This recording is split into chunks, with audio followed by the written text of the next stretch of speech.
And for those of you who've been watching the NASCAR Xfinity Series in Portland, welcome to the CW's premiere of Pac-12 After Dark, the Battle of the Palouse, Idaho, at Washington State. As we're getting ready to kick it off, Washington State will kick off to the Vandals.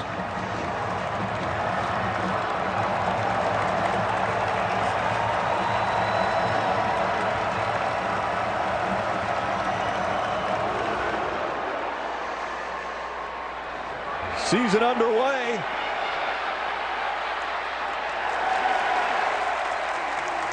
Aaron Kinsey brings it out of the end zone and up past the 20-yard line. Here are today's impact players, brought to you by Old Spice. Yeah, the Idaho Vandals starting a transfer from Fresno State, and Joshua Wood. He's got some Cougar ties with his dad being a former Cougar. On the Washington State side of things, it's Parker McKenna, the transfer from Portland State. Played a little bit last year, but really came into his own last year in the bowl game against Syracuse. Made the new coaches from South Dakota State stand up and find out who's number 44. Joshua Wood dropped back already. Behind him, Elisha Cummings, a redshirt senior. He'll get the first carry over the left side and brought down just after a gain of 1. Well, there's that guy I was talking about, Parker McKenna. You know, he was really special last year and already off to a good start. Here's you're talking about Joshua Wood. Of course, he's from the area, from the state of Washington, wanted to be a little bit closer to home, wasn't given the starting job outright at Fresno State and said, hey, I'm going to go make something happen somewhere where I'm wanted. Wood so dangerous with his legs. This one out into the flats, and it's like a completion.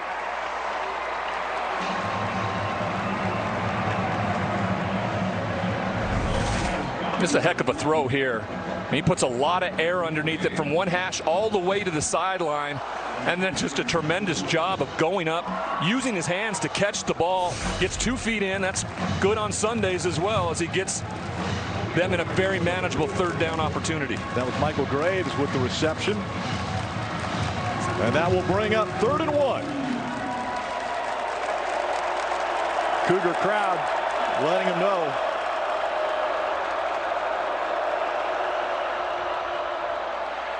Cummings the ball carrier, he gets across the ball carrier, he gets across the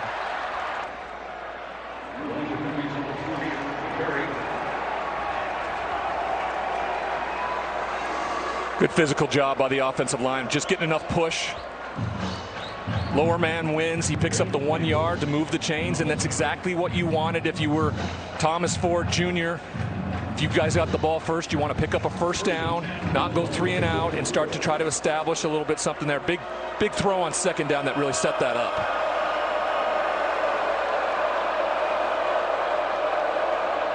Joshua Wood looks off into the flat on the left side. Another completion, this time to Ryan Jezeroa. Closed captioning for today's game is brought to you by Avaro, the bank that puts money in your pocket. I mean, really, the first 2 throws from Joshua Wood doesn't look like the moment's too big for him at all. On target, accurate, towards the sideline, long throws. And Ryan, you and I both saw him yesterday in walkthroughs, and his feet are as impressive as that arm that we're seeing. So if he gets into trouble, he can make the carry. But this time it's Cummings again. Slips away from a tackler and run out of bounds at the 42. Yeah. Little extracurriculars over there on the sideline, right underneath us here. It is a rivalry, like they said, but Anthony Polano, he gets in there first. Now watch him turn around and he spins right back into him. He's able to get enough body on him where he isn't able to pick up really any yards to setting up a 3rd down and another opportunity to get off the field for Washington State. 3rd and 2 from the 42 coming up.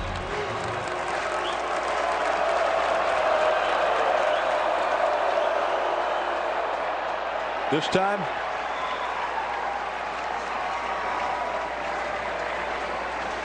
handoff over to the left side. That's Matt Durant's up there filling that hole. It looked like he was just a little hesitant. You know, it was going to be that man, mano a mano, in the gap there. He hesitated just a little bit when he got to the hole, and they get enough for the first down. They've made him work for it. Listen, both these first downs have taken all 3 plays, and they've only got it by a yard or so. So the defense is doing what they kind of talked about. It's not necessarily a bend but don't break mentality. Cummings back in the backfield, and he gets met at the line of scrimmage and turned back.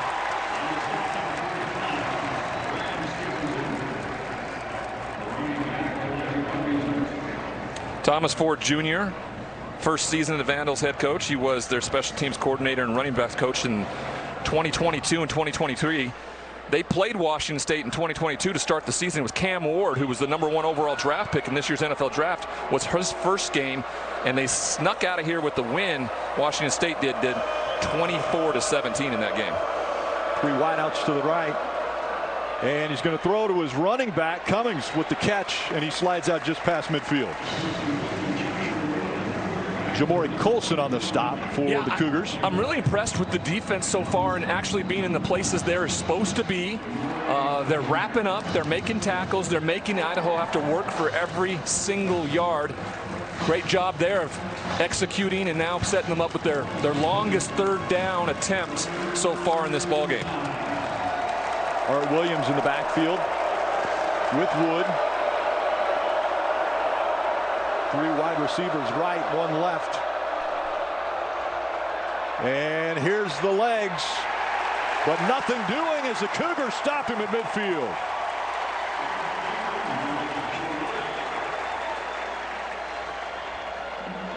Yeah, I don't think this was necessarily a designated run, but he looks for his first target, doesn't like it, and he takes off. But a great job at the forefront. Max Balloon right there. He has his eyes up while the quarterback is stepping up, while he was trying to rush the passer, and then all 11 guys to the ball. We heard about that from the defensive coordinator, Jesse Bobbitt, the whole week about how he wants all 11 hats on the ball. And you saw a swarm of Cougars there to knock him down.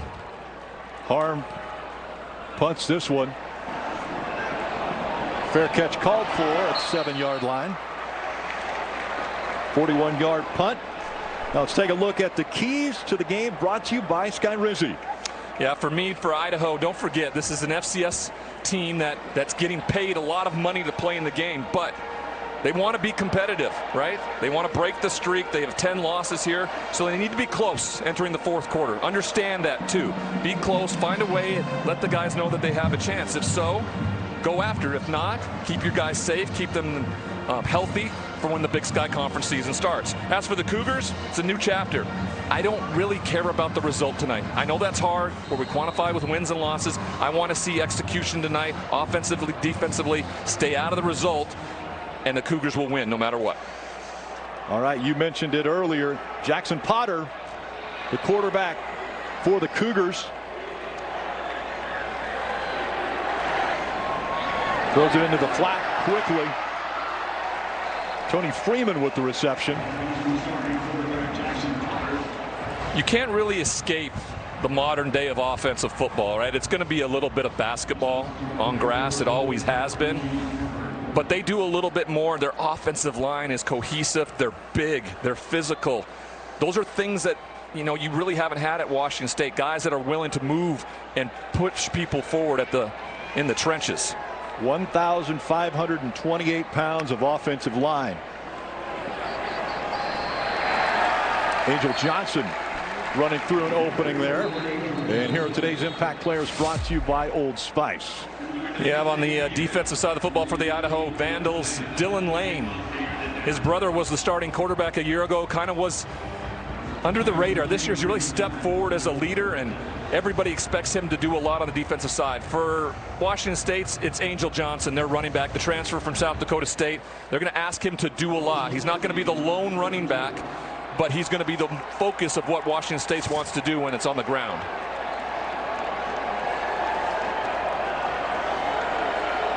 Shift here, 3rd and 2. Up the middle, but met right at the line of scrimmage by the Vandals, and he's not going to get the first down. Just talking about Dylan Lane, and he met him in the hole. That's an interesting personnel. It's 22 personnel, 2 running backs, 2 tight ends. You have a lot of people up front. I talked about being physical at the point of attack. They just got overrun right there. Right at the point of attack, like I said, allowed Dylan Lane to showcase his ability to get to the running back and stuff him. 3 and out on Jackson Potter's first series as a Washington State quarterback. Ryan Harris back to punt for the Cougars. He'll be standing right on the end zone line.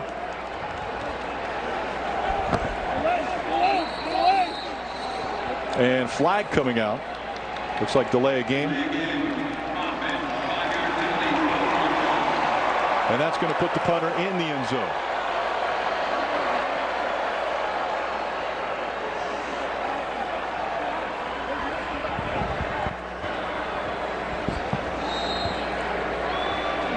Elisha Cummings, the running back, is back to receive. He's at the Cougars' 45-yard line.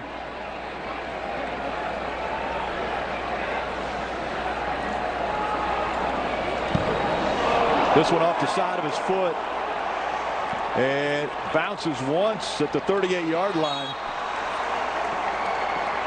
And great field position for the Vandals. They're in Washington State territory.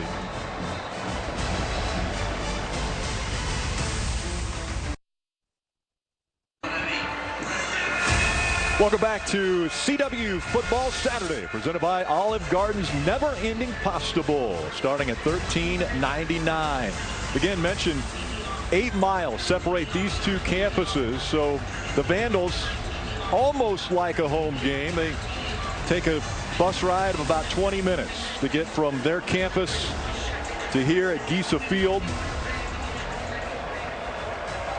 Thomas Ford, impressive start to this game as head coach.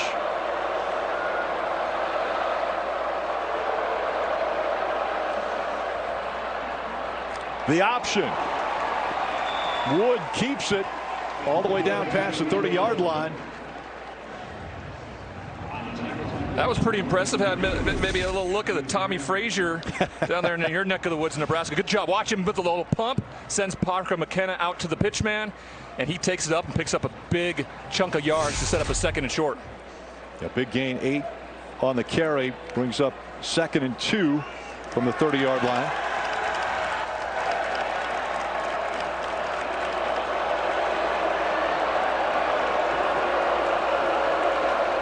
This time handing off to Cummings, and once again getting away from first contact, but taken down at the 30-yard line. Penalty flag on the play.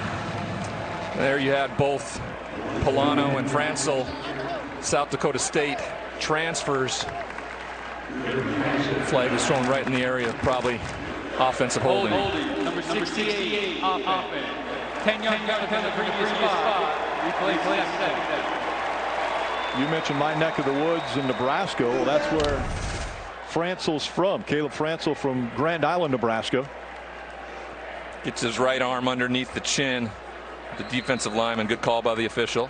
And I will say, the official's microphone it's the best one I've ever had. Very clear. It's very good. Very good. 40-yard line, and Art Williams in the backfield now for the Vandals. He'll get the carry off the left side, but met again before the line of scrimmage. A loss of 1 on the play. Colby Humphrey with a big hit. Colby Humphrey, he's playing corner, and he gets inside and makes the tackle behind the line of scrimmage almost. You don't see corners dipping their nose in there like that. I mean, that's impressive. He's also a South Dakota State transfer, came along with Jimmy Rogers from the Jackrabbits. 5'11", 190-pounder out of Birmingham, Alabama. Big stop there. Big 3rd down here. Wood looks right, scrambles, stays behind the line of scrimmage, over the middle, incomplete. He was looking for his tight end, Gabe Hoffman. Hoffman out of Bellevue, Washington couldn't come up with the catch. Great job of the defensive players staying in their zones and having great eye integrity. When I say eye integrity, they are not fooled by one thing and go somewhere where they're not supposed to be. They stayed within their zones, so someone was right there behind the defender if the pass was overthrown. Great job by the defense, and big stop after a bad punt that put them in a bad situation. L.J. Harm again to punt. And fair catch called for at the 3-yard line. Ryan, you shake your head on that one. Yeah, a little bit of a mistake there. You don't necessarily take it inside the 5, but we'll see what Washington State does when they come back.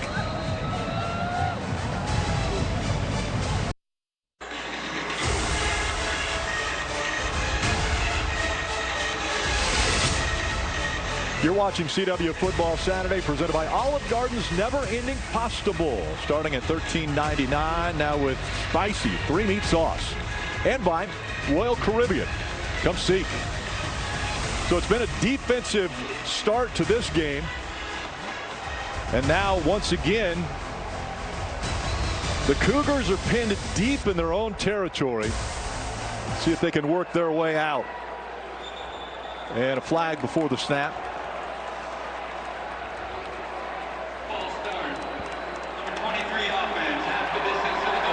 Still first down.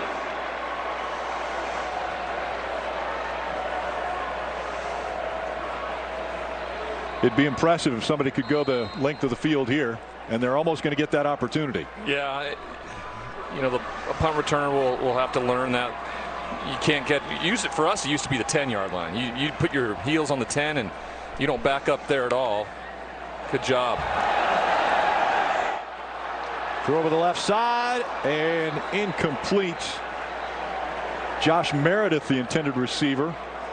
Taking a shot there. They went with a hard count. Good job. Got Idaho to jump off sides, and then great job by Jackson Potter, knowing that he had a free play to take a shot down the field. Tried for a big play. I mentioned the size of the offensive line, and Ryan, you know this better than anyone. Defense number 45 was in the zone after snap. 5-yard penalty, play first down. So that'll get them out of that hole they were in. But a taller quarterback has a little better vision. I mean, when you got those big linemen in front of you. It does, but this day and age where you have gap schemes, when you're even in your pass protection, it doesn't really matter. You're going to find a throwing lane. It helps, you know, if you've got people bearing down on you. I always like being 6'6", and I'm sure Jackson loves being 6'5". But you know what we do offensively in college football now, it's not a prerequisite. Johnson, a good pickup there. Stopped by Hayden John for the Vandals. Just short, so going to set up a third and very short. Let's see how physical you can be. Because of the penalty. Oh yeah, second down. We're at second.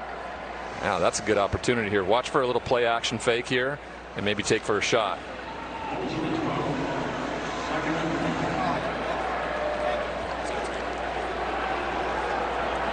Potter surveying the defense.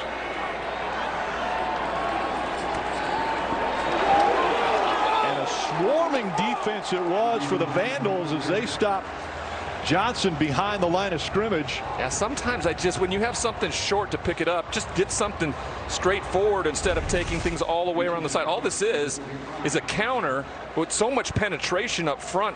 There you see Dylan Lane, once again, the captain on defense, making a play in the backfield. Now the third down is set up for a little bit longer. It puts them in a much more delicate position, backed up here, and the need to get this offense going and allow the defense to take a little rest on the sideline. Looking for almost 4 yards for the first down. Is third down for the 10-yard line. Miscommunication there, and Potter taken down. And the punt team will have to come back in once again. Yeah, a little miscommunication, you're right. Looks like Jackson's looking for him on a little fake or draw. Instead, he takes it himself, and Isaiah King, I mean, that is a textbook tackle where you meet him in the middle, head up, boom, down to the ground. That's a ball player right there. Big tackle for the redshirt senior, Isaiah King.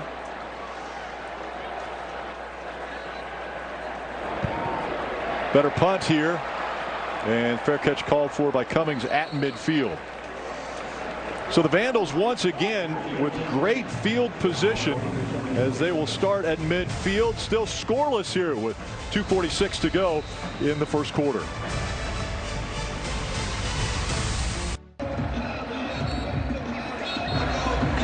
We are still scoreless here in Pullman, Washington.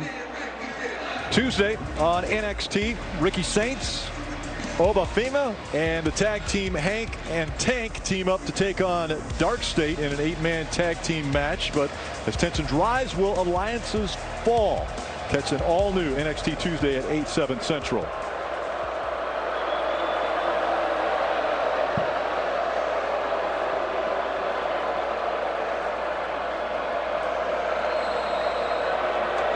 Vandals lined up again at midfield.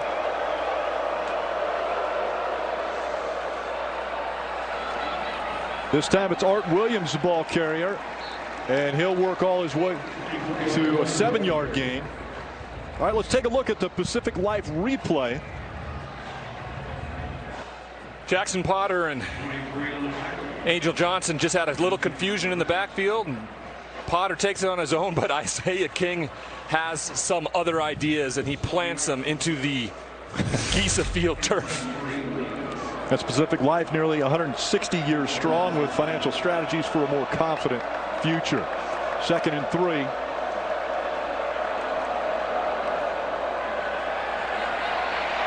Here's the scramble. Wood all the way out to the 30-yard line. Talking with Thomas Ford Jr., this is what he wanted to see from his young quarterback. When he got back and set up in his first read, or maybe his second, it wasn't there, was to use those legs. Great job on his part. Ball fake, feels a little pressure, and then just uses his eyes, makes a miss, and gets a big first down.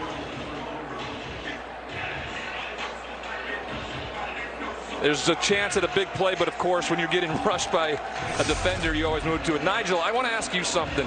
You were an FCS head football coach. What is it like preparing for games like this, going into a Division I level stadium and making sure you're competitive, but knowing you want to stay healthy? You know, Ryan, honestly, it's the same as every other week. Now, when we played against Chip Kelly and that team played a national championship game, that one felt a little different. But other than that, you know, you go into these things thinking you have a chance. We had a chance to beat Cal, had a chance to beat TCU, so you go at it like every other week.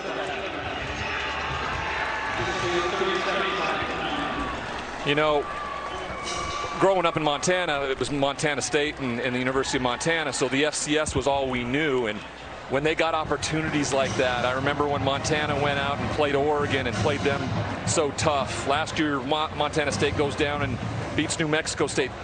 Tarleton State yesterday takes down Army after having the year that they have. So it's you know, David versus Goliath. But it's also an understanding of what it is as a head coach, right? You are getting a giant payday, which is going to help sustain your budget, and then you want to be as healthy as possible when you go into your regular season within your conference. And these kids on either side of the ball, they don't care if it's FBS or FCS. They care about the other kid on the other side that's lining up against them, and they're going to see who the tougher kid is. Well, you can find out pretty quick, like the Bobcats of Montana State did versus Oregon today. But Idaho is really showing the part right now and threatening here late in the first quarter. Williams running back. He'll get the handoff again over the right side and makes a tackler miss. And just over the 30-yard line to the 29.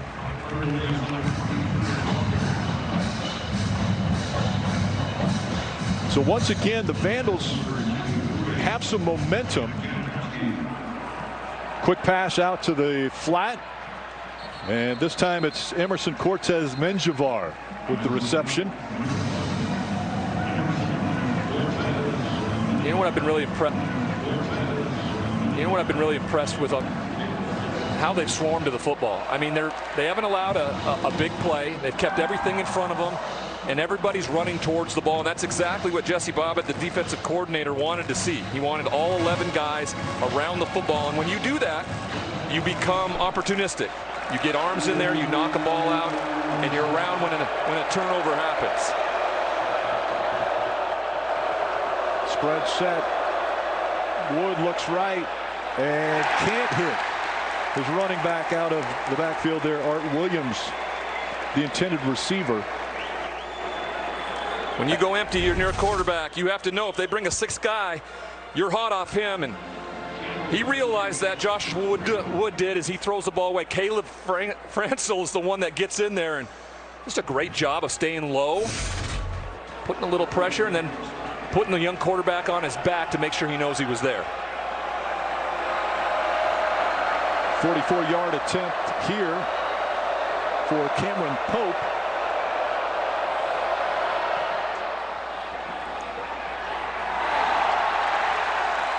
And he misses that one wide left. Had enough leg, just not the right direction. No, got a little pull there, and this Washington State offense now has to respond. The defense has done a tremendous job. The field position has been terrible for them as a defense. They've backed it up, got them off the field, and kept them scoreless. Now it's Jackson Potter's time to make a difference, extend the drive, keep that defense off the field, and allow them to get a little bit of a rest and put some points on the board.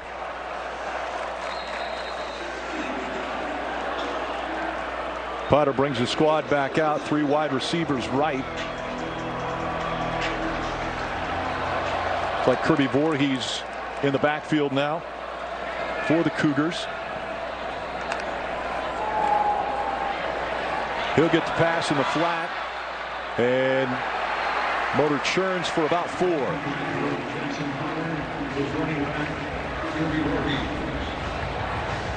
Great, thank you.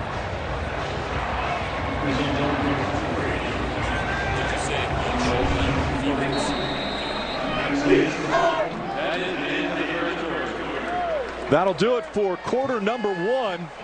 Scoreless here at Giesa Field in Pullman, Washington. Well, the start of the season always brings up emotions, and so far it has been the defense that has been the strongest.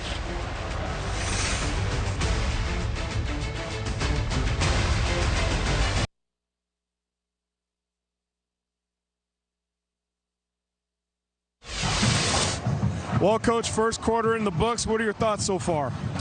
We got to get out of being backed up. Our defense is doing a great job, but we got to get in sequence here on offense and make something happen. A couple of these plays, there's just a lack of communication and then mishaps at the offensive line.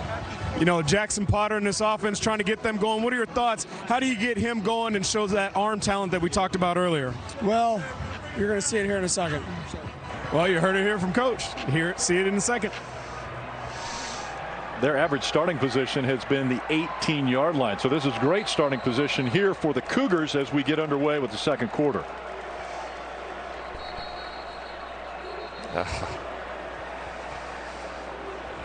Pre-snap penalties, timeouts coming out of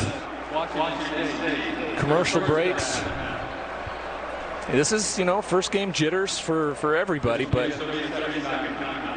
you'd hope, as things usually happen, defenses are usually ones that get to pin their ears back and kind of just go with emotion. Offensive side of things, more of a focused side of things, and that's where more problems can come out of it. Look at how impressive Idaho has been already. 59 total yards in the first quarter for the Vandals. Well, the iconic TV franchise is joining the CW with a brand new series, Law & Order Toronto, Criminal Intent. The same team that brought you the original series of ripped from the headline cases, this time in a new city and on a new network. Law & Order Toronto, Criminal Intent, series premiere Wednesday, September 24th, right here on the CW. See, it's criminal intent because everybody's so polite up there, just going to say sorry before something actually happens. Sorry. So. Over the middle, complete. Jeremiah Noga. Noga, the transfer from Oregon State a year ago, really come in as a professional the way he practices. But there's the first opportunity. Jackson Potter with the RPO game. They've run the ball so many times in the first quarter. That time he pulls it after the linebacker dives. Wide open receiver on a slant, and he put it right on him. You know, Ryan, one of the things you were talking about before, how Idaho was making those tackles for a loss. Their linebackers have been super aggressive. That's the play I was looking for, play action right over the top of him. Potter was looking for his running back, but he connects downfield.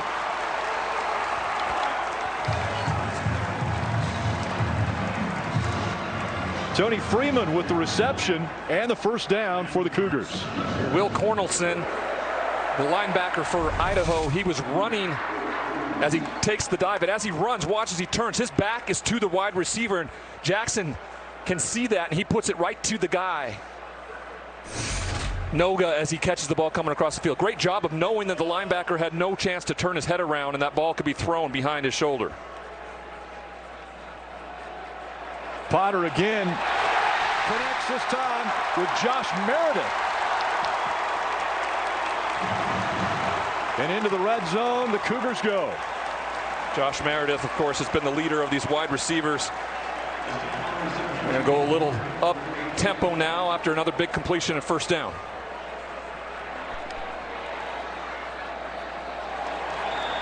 Quick handoff to Voorhees, and he stopped right at the line of scrimmage. Picking things up for Danny Freund, the offensive coordinator, trying to catch him off guard.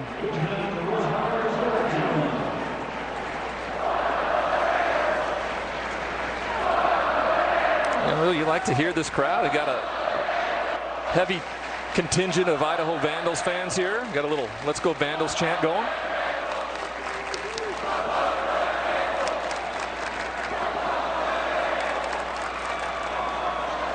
Potter looking right, man wide open.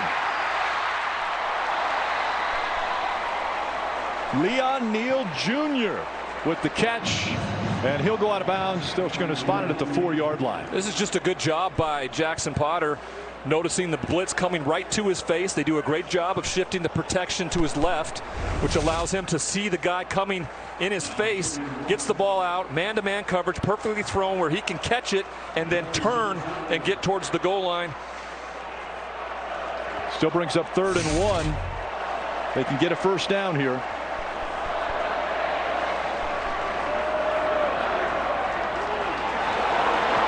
And that Vandal defensive line breaking through once again. I mean, if you're going to run zone read, you have to give the quarterback the opportunity to pull it there. I have a big question, and Nigel might be a good person to ask this, especially having been a head coach, but you have a young quarterback. Sometimes the offensive play call comes in where it says give or pull, and you're not really giving the young quarterback the opportunity to pull there when the end drives. Yeah, Ryan, I actually think that was a read option, and it's actually the second one that he's misread. He had 2 opportunities. We'll see what he does here on 4th down. Potter into the end zone. Touchdown! Josh Meredith, the first to put the Cougars on the board in 2025.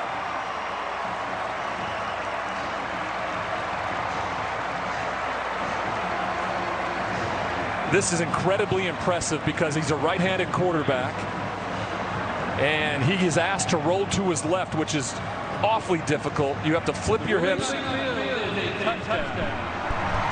the play was over, unsportsmanlike conduct for targeting the 18 offense. His first and 10. That penalty will be enforced on the ensuing kickoff. A little bit of excitement there as Jack Stevens comes in for the point after.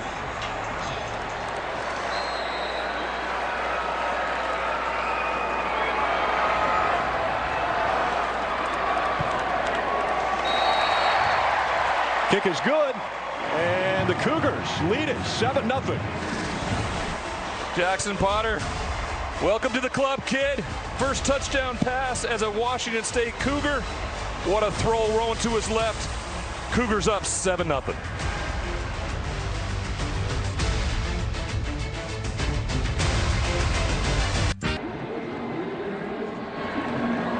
Washington State first to put numbers on the board as they lead 7-0.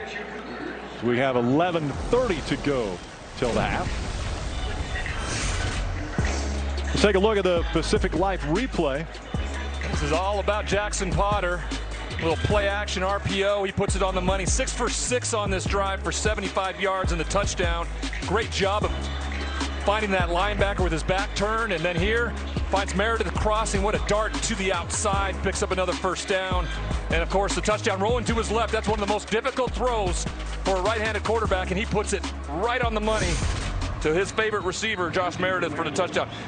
At least he was honest. Jimmy Rogers, at least he was honest to our own Nigel Burton when he said, "You're about to see," as they throw it 6 times, 6 for 6 for 75 yards and a touchdown. Way to dig in. Way to get that honesty from the head coach, Nigel. Well done. Cougars kicking it away. And this one's going to be received at the 5-yard line.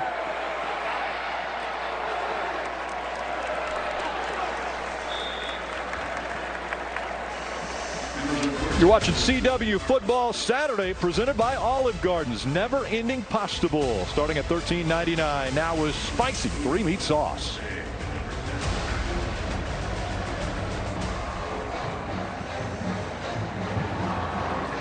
I'd like to know who's receiving the kick. Now we'll see if the Cougar defense can step it up and stop the little bit of momentum that the Vandals have had on offense. Well, they've been dominant. I feel like the only reason that Washington State's been in this game is because of this defense getting the stops that they needed. Cummings the ball carrier, and he'll get 1 on that one. And this is what I was interested in seeing, and for all the fans out there that are Cougar fans, I've been watching that wide open offense of Mike Leach, Nick Rolovich, and then with Ben Arbuckle over the last couple years. This was going to be a little different, right?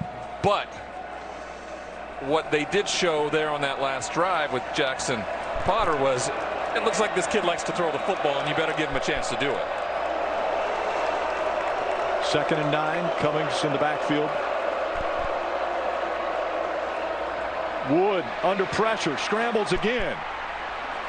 Breaks a tackle and muscles his way to the 42-yard line, but the ball comes out. Fumble on the play, and it looks like the Cougars have got it. Wasn't so much that it came out. Knocked out. It got taken away. Great job by this defense.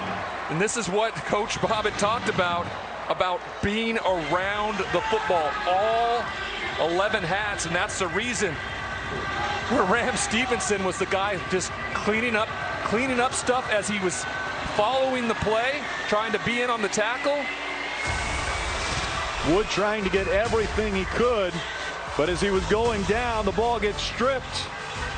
Out it comes, and Ram Stevenson recovers.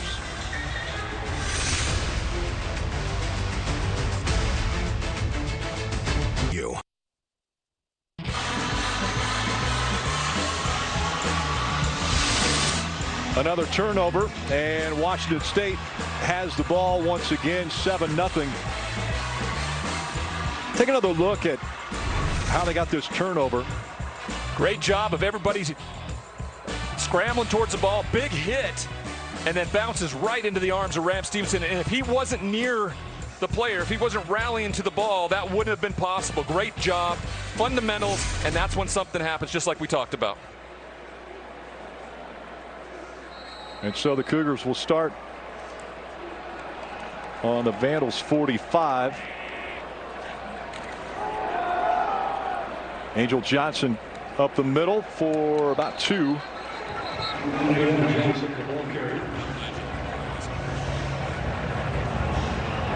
Nigel, that play there, and we listened to Coach Bobbitt yesterday talk about the rallying to the football, get all hats to it. If they're not all rallying there, that ball doesn't get turned over right into the arms of Stevenson. No, you're absolutely right. But I'm going to be honest with you, kids at home, you know what really caused that fumble?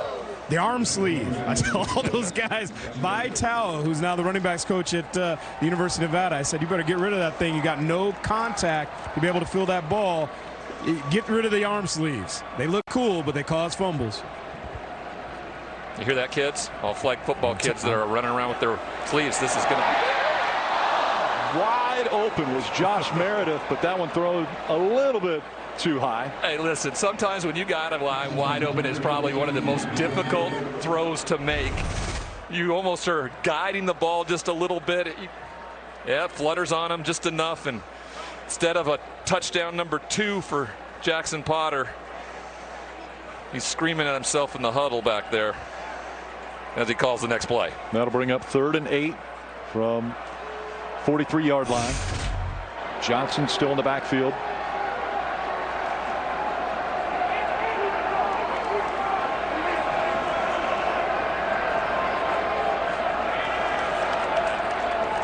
Potter surveying, under pressure, throws it quickly.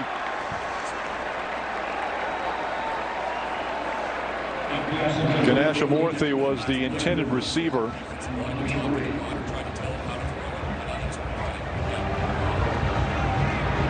A lot of pressure that time from the outside for the Vandals. Yeah, they brought it, but they brought it from depth, and Jackson would have had more time if he just sat a little longer and probably been more accurate with that throw to the outside. He rushed it and, of course, short-armed it a bit, and it fell short of his receiver there on 3rd down. Field position here has him going for it on 4th.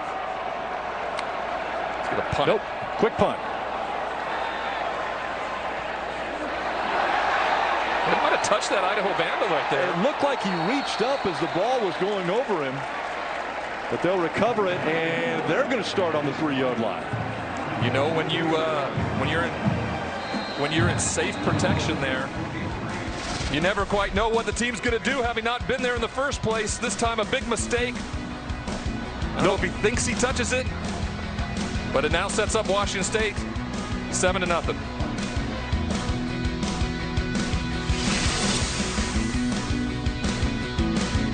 Tom. 9:25 remaining in the second quarter. Washington State leads 7-0. Here's tonight's Royal Caribbean game summary. Nigel, defense has played impressively. Yeah, you know, Ryan's right. The defense is usually ahead of offenses earlier in the season, and obviously the staff has really talked about getting 11 hats to the football, and that's what you're seeing repeatedly as Idaho is attempting to run the ball and getting pressure on the quarterback, trying to make these new starting quarterbacks uncomfortable, and then once again swarming to the football, punching the ball out. The arm sleeve and the swag costing the Vandals the football. I'll tell you what, kids, I'm telling you, you look great, but you're going to be standing on the sideline. What makes it even more impressive, all 11 starters on defense left the program. Now the 6 transfers, 5 graduates. That's coming out of the backfield. That's Hayden Kinchlow, the ball carrier.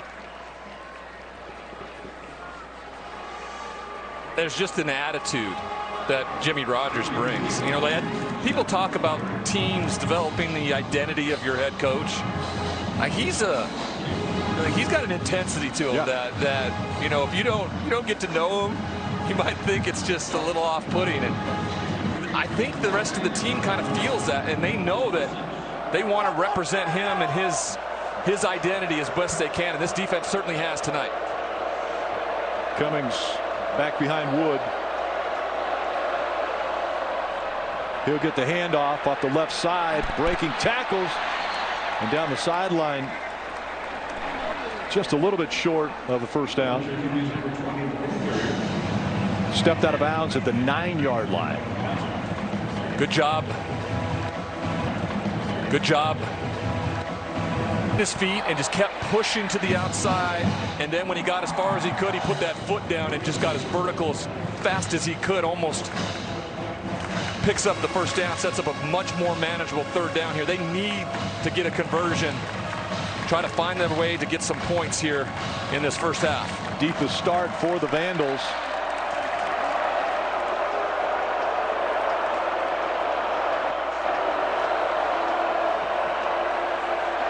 Wood scrambling.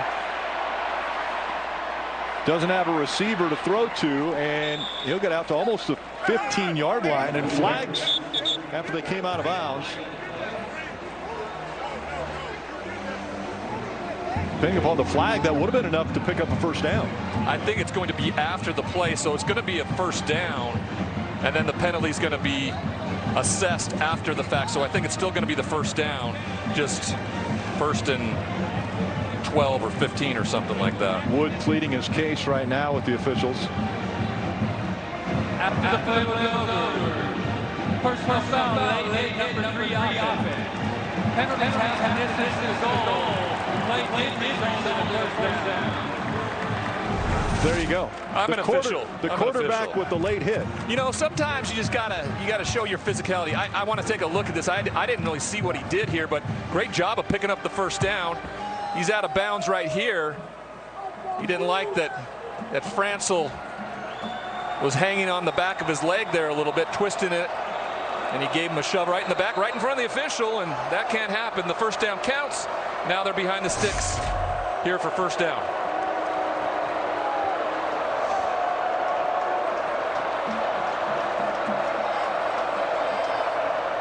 Wood with the option. Plenty of room on that left side, and almost to the 20-yard line, but a first down for Wood. I don't know if you'll believe this or not, but in high school we ran the veer, so I would have loved to have seen Joshua Wood right there at the end pitch it to his running back, because he has a chance to take it the rest of the way. But he's in full runner mode now. He's tucked the ball away. He's no longer looking for his pitch man. Wood scrambling right. Plenty of pressure on him, and he'll be brought down at the 21-yard line. I'm just incredibly impressed. Just so impressed with them continuously to go after the football.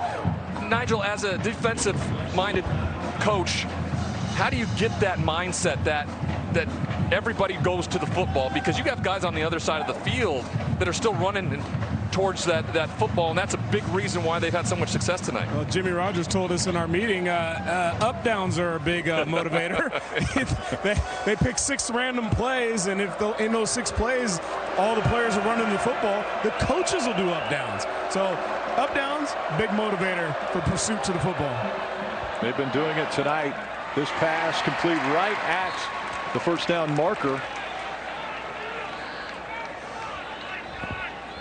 Jesiaro. Yes, they're going to get him. And they're going to say it was enough for the first down. So a little bit of momentum here for the Vandals. Well, you know what? This has kind of been what they've done all game, right? And this was something that Jesse Bobbitt, defensive coordinator, talked to us about. He said, I don't like the idea of bend but don't break mentality, but if we keep everything in front of us, I feel like we're going to tackle. We're going to cause them to make some mistakes, make them go the length of the field, and that's kind of what they've shown so far. They've had some good plays on offense, but nothing big, nothing explosive.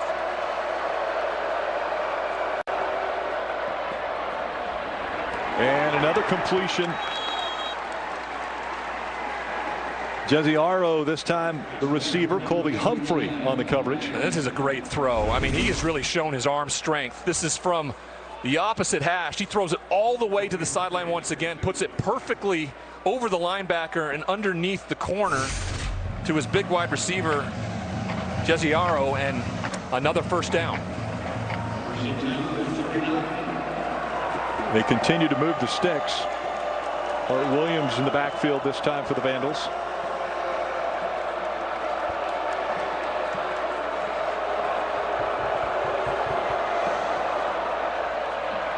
Wood a little bit of pressure, but gets the ball out to Williams. Colby Humphrey with the big hit, taking him out of bounds. I tell you what, he's a physical corner, and you love to see that. And I would expect nothing less than from a Jimmy Rogers coach defense. You better be physical out on the perimeter, or you're not going to be out there playing. And Colby Humphrey follows his coach from South Dakota State, and again, for the second time tonight, puts a big hit on an Idaho Vandal. Mike Banks said physicality and speed are the two things that Colby Humphrey brings every single play.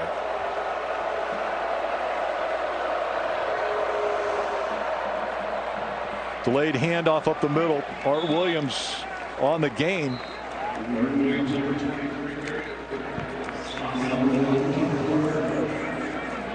Be a yard short. A little interesting here.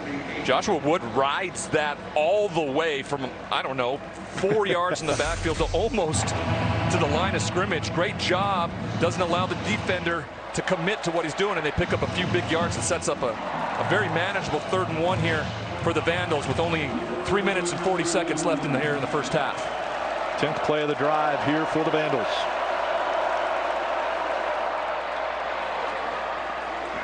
Another first down. Hayden Kinchlow, the ball carrier this time. You know, one thing that Idaho is doing a nice job in the run game, watch their offensive line. What they're trying to do is create as many double teams as they can, forcing the linebackers from Washington State are playing just a step slow downhill, and that's what's creating these creases. Double team, waiting for the linebacker to show up and then coming off. If the Coug linebackers show up faster, they can get those double teams off the D linemen. 8 total first downs so far for Idaho, 5 on this drive. This time it's Williams, the ball carrier, off the left side. Maybe a gain of 1. Anthony Polano, middle linebacker, he's been fast tonight. Really good job of recognizing the play, and then he scrapes along the line of scrimmage and gets his man to the ground. This linebacker core, 2 of which transferred from South Dakota State. They've been a big part of what this defense has needed, and Parker McKenna, as the other linebacker, makes for a very formidable defense. 75 new players for the Cougars this season, as we see Wood hit hard in the backfield, and a flag comes out late. They can't be calling targeting on that, can they? I think preliminary was face mask. Okay.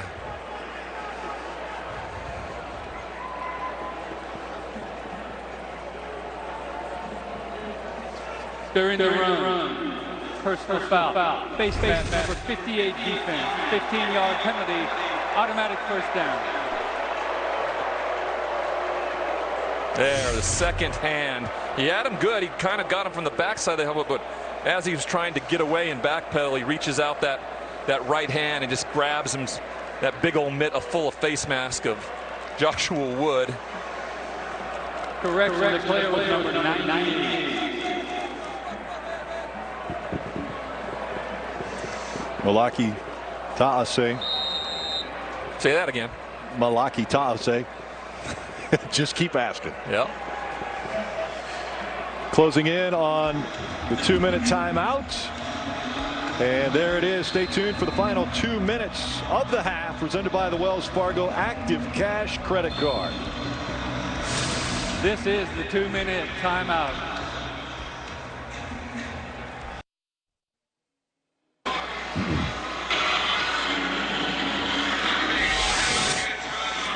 And we're in the final 2 minutes of the half. It's time for the 2-minute drill presented by the Active Cash Credit Card from Wells Fargo. Be a 2%er, earn unlimited 2% cash rewards on purchases.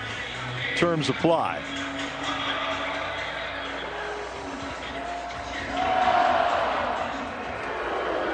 Vandals with an opportunity. Try to get on the board for a half. This is definitely their best drive of the half. They have 9 total first downs so far in this first half, 6 of which have come on this drive. Wood has Cummings behind him in the backfield.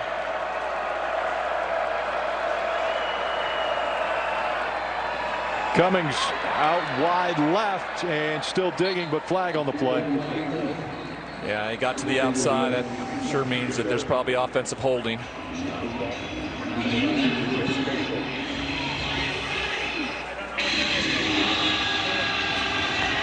Holding. Offense number 33. 10-yard penalty. Replay the down. Sure enough, that'll push them back. Stay tuned for today's halftime show presented by Liberty Mutual. Only pay for what you need. You think we'll get to meet the Emu? Is there a possibility that he's driving one of the cars in the Xfinity race? No, the Emu. I know, that's what I'm asking. Have you not seen where he's been in the limo? Oh yeah. Oh yeah. Limu, or maybe we'll be on Emu. Maybe on NXT. Possibly. There we go.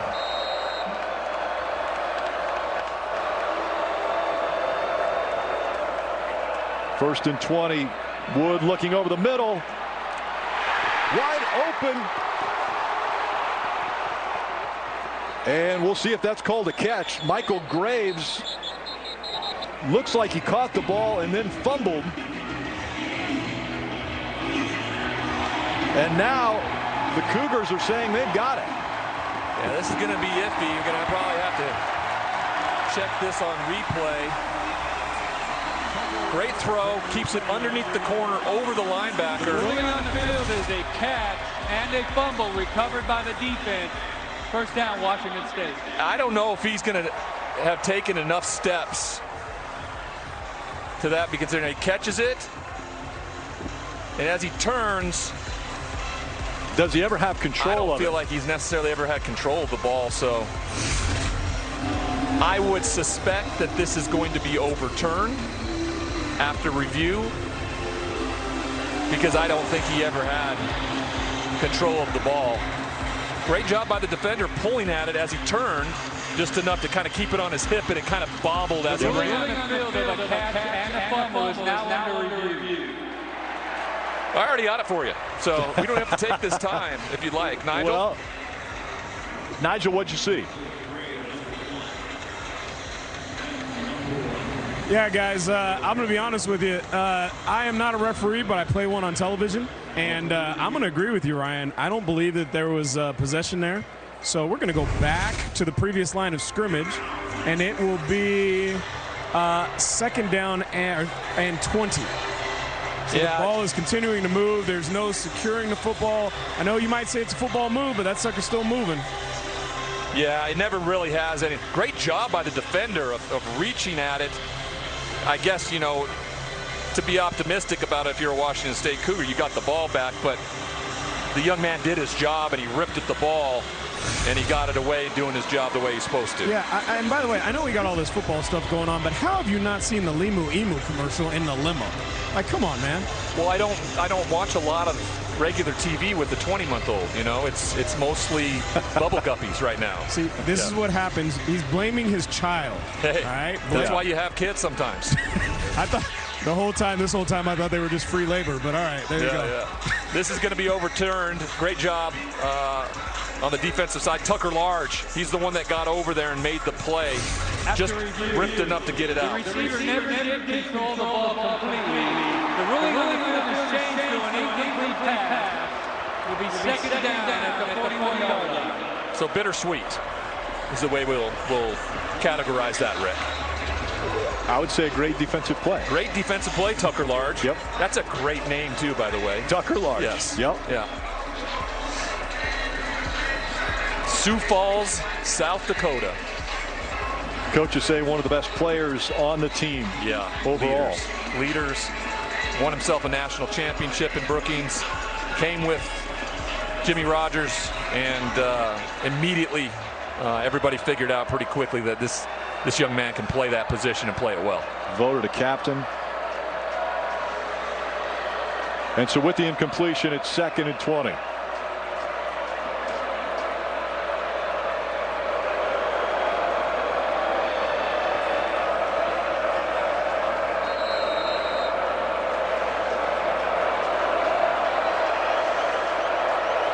Cummings in the backfield.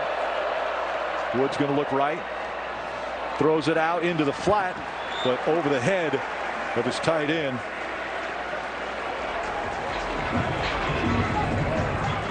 Jesse Arrow, wide receiver, actually was the intended receiver. He's as big as a tight end, so I get it. He's wearing 89. He did look big. Yeah. The defensive side of the ball for Washington State, especially in these situations where you got a 3rd and 18, they do a really good job of creating that umbrella, you know, keeping everything in front of them, not being able to get beat deep, and so they can rally and make a tackle before the first down, try to get this Idaho Vandals offense off the field, at least to keep them out of field goal range as well. They're trying to get to the 23-yard line, so it's actually 3rd and 18. Hand off to Cummings, and he'll get nothing. As a matter of fact, lose 2 yards.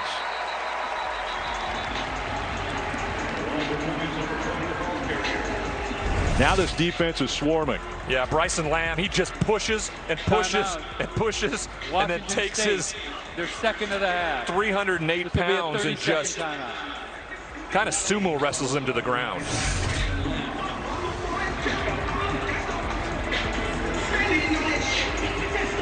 Well, you're watching CW Football Saturday, presented by Pacific Life.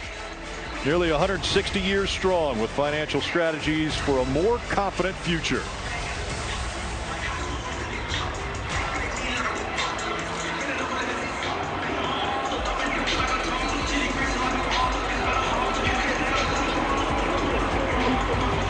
big play because it makes it 4th and forever. Now it allows Washington State to take that timeout, accept a punt, and then possibly utilize Jackson Potter in a 2-minute drill, if anything, to give him some experience with that going into the season. Just give him the reps. Minute 24 still to go in the half. Another good punt. And the fair catch called for at the 10. All right, a minute 18. 1 timeout. If I'm the offensive coordinator, Danny Freund, I am simply telling him, don't take any chances. Careful with the football. You have plenty of time. Take what they give you and march down the field. Still a really close ball game. It's 7-0. And we've seen flashes of greatness out of the Vandals.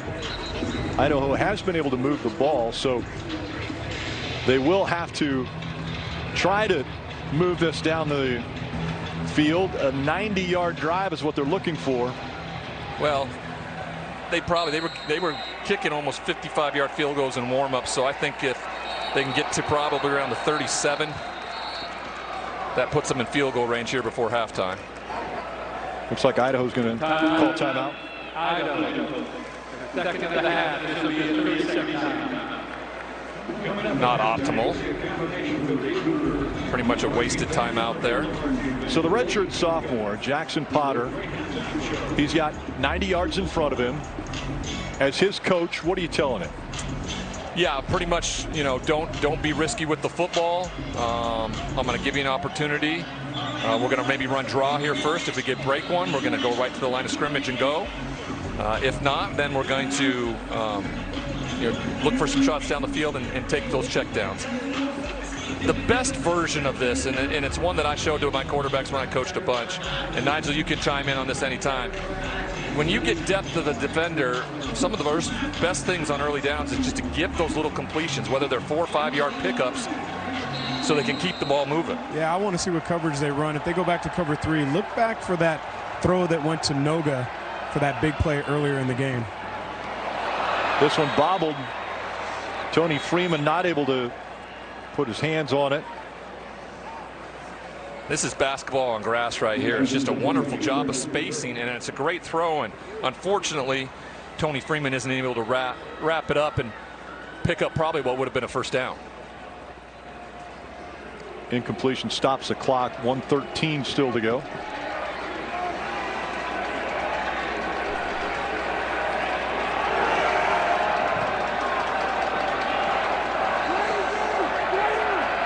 Voorhees lines up, and this time a completion to Freeman. Exactly the same play. Exactly the same shell of the defense, and he put it perfectly on his body that time and picks up the first down. Voorhees out of the backfield, and he'll be targeted and get the catch as he dives out at the 25-yard line. This is incredibly impressive. If you are a quarterback nerd like I am, he goes to his right looking for his first and second read, and then immediately to his left, and he knows where Voorhees is going to be. Again, another throw to his left from a right-handed quarterback, and he puts it perfectly on the money, and they pick up a few yards and get out of bounds. Coaches say Voorhees, pound for pound, one of the best players on this team. Wood throwing across to the right side, and he'll complete it to Jeremiah Noga. This is another timing route, simple from one hash mark again to the outside numbers, and he puts it right on the money. It's a speed out, so it's a timed out pattern. Jackson takes 2 steps, sets his foot, lets it go. Noga flips his head, and it's perfectly thrown. Great job putting it right on the money. Little bobble there. He gets out of bounds, though, and stops the clock. 51 seconds now. 1st and 10 from the 40-yard line. Plenty of time in college football. Voorhees still in the backfield.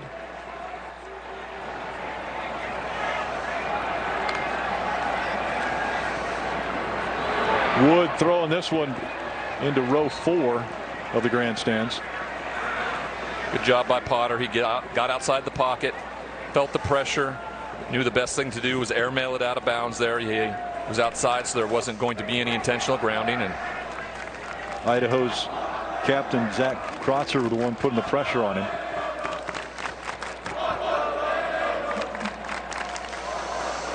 Brings up 2nd and 10.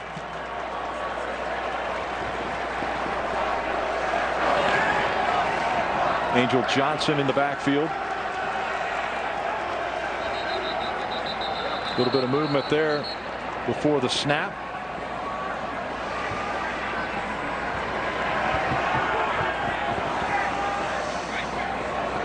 That's the other thing that you've got to learn as a team that's still trying to find their chemistry, is that discipline. Well, I think the officials are talking about, I think the defensive side of the football may have said something, and we talked about this when the officials were talking to us about the new rules. And after discussion, there is no foul on the way. It will be second down. So what did you throw a flag for? They picked it up. I know. Why would you do that if there's no foul on the play? Sometimes people make mistakes, Ryan.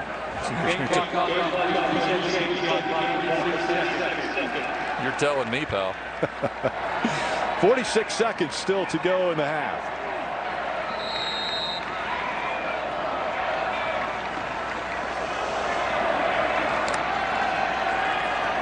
Wood drops back quickly, tries to get it to Johnson, but that one's incomplete.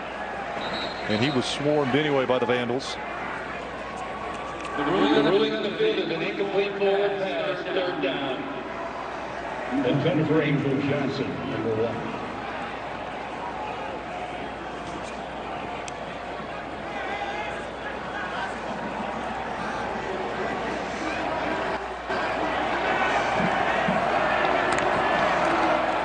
Potter out to the flat and completion to Freeman.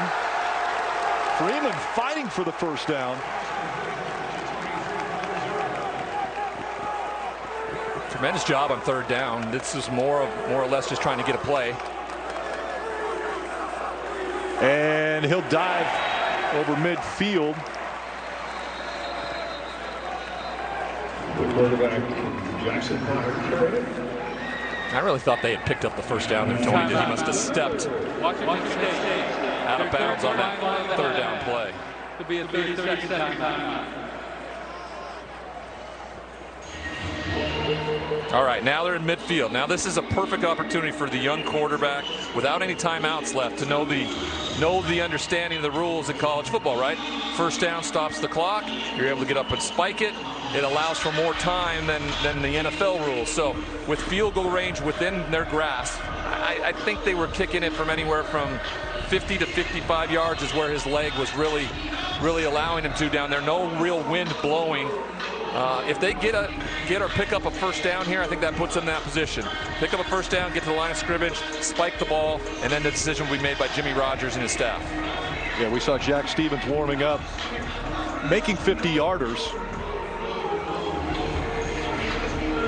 And again, 28 seconds left on the clock.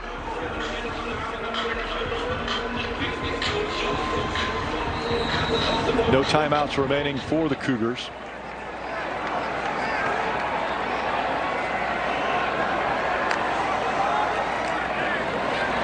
Wood throwing downfield, and it was Leighton Smithson. Smithson, the intended. Potter once again.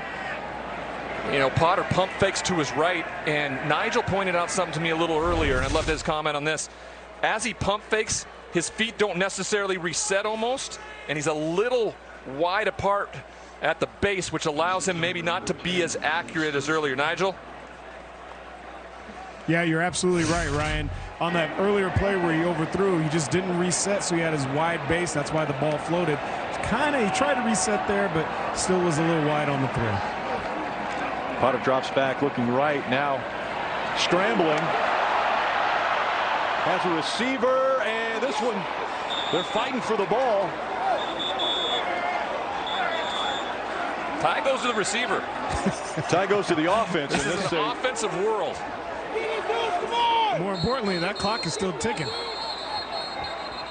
Once they say it's a completion. The other thing, Ryan, I think it might be an issue. It looked like Jackson Potter had just crossed the line of scrimmage. Now the rule is if you have any part of your body still behind the line of scrimmage.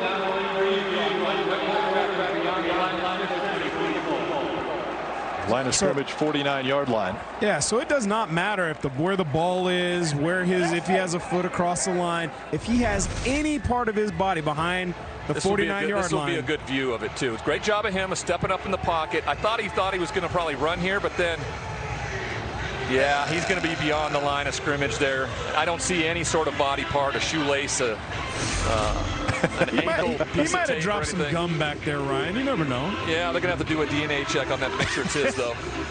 That's just going to take too long these days. Good job. You know, he's a young quarterback, first start, and first off, I don't think that was probably the proper throw you need to make because you put it in harm's way. And then you get to the line of scrimmage. That would have been a great opportunity for him to tuck it, try to pick up as much as he could there, and then give them a chance maybe at a field goal opportunity. You know, one thing too, Ryan, you hit the nail on the head with the college game and the rules being different. You'll see all these defenses will roll to cover two, really protect the sideline like they're in the NFL. I always loved my offense to try to hit those deeper plays over the middle because you have those big windows, easier throws. So it'll be interesting to see how the Cougs try to attack this last 11 seconds. Well, they're going to be backed up pretty much here with the penalty, I'm assuming. After this review, this is a good look. We got a line there. No. By the time he lets it go, that right foot kind of swings by, I feel like. The quarterback was completely beyond the line of scrimmage when he passed the ball. This is a foul for an illegal forward pass. It carries a 5-yard penalty and allows down. It will be third down Washington State. There is also a 10-second runoff on this. Please reset the game clock to 6 seconds. And it will start on my signal. That's important to understand, everybody, too. It will start on his signal. So they have to be ready to snap the ball when he does that. Now, I'm not exactly a lip reader, but I believe that Coach Rogers just said we're good. So I think they're just going to take a knee and call this for half. Let the kid show his arm strength, throw one into the end zone. I mean, that's what I would ask my coach for, but I'm also, you know, not Jackson Potter, my first start. I'm not going to look at my new head coach and say, Coach, show something here, all right? Though that was exactly something I probably would have done to Coach Price. Jackson Potter started this game with 2 passes, 2 completions before this season. And so now for a career, he's attempted 18 passes and completed 13 of those. He's 11 for 16 today. 117 yards already through the air with a touchdown. Pretty impressive first half for Jackson Potter.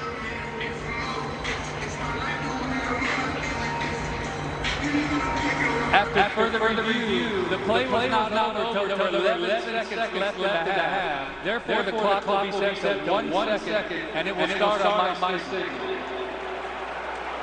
I mean, I think the play was over a long time before 11 seconds, but I digress. It's not really going to allow them to do anything but take a knee here anyway or let the clock run out.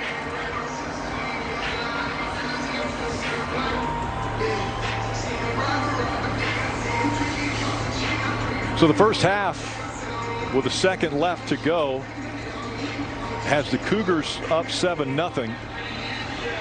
They'll come out to the ball. Well, coach calls him back.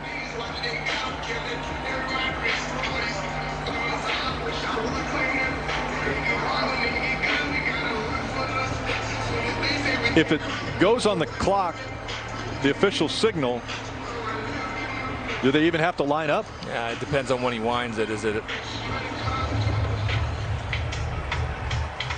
I would assume it's when they're in position. Yeah, so they don't have to do anything, I would assume.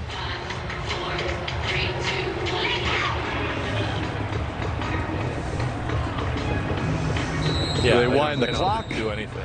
And that will end the half. That is halftime. Cougars Starting off the 2025 season with a 7-0 lead over the Vandals. Young Jackson Potter has a touchdown pass to start his career with Washington State. It was Josh Meredith that was on the receiving end. Cougs will get the kickoff on the other side of the half.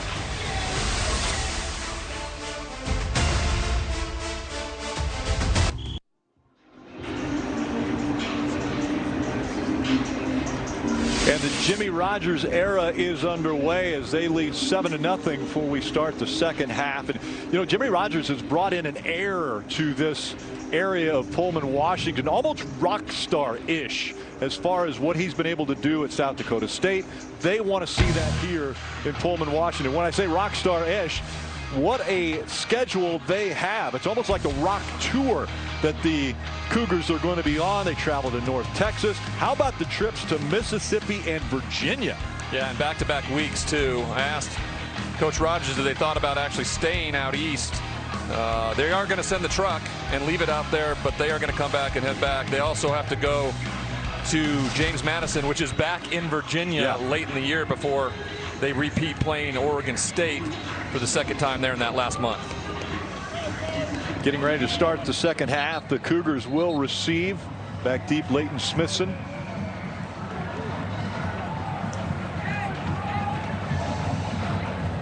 Potter getting congratulations before he goes out on the field to start the second half.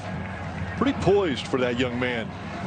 Yeah, and the coaches were, said that he seemed a little nervous, like anybody should be. The first time you're going to be a starting quarterback at the Division I level, and so I thought he settled down pretty quickly. Especially I think Jimmy Rogers walked over to his offensive coordinator, Danny Freund, and said, "Hey, I think it's time to take the handcuffs off a little bit." And sure enough, he goes 6 for 6 on that drive for that touchdown. And that kick through the end zone.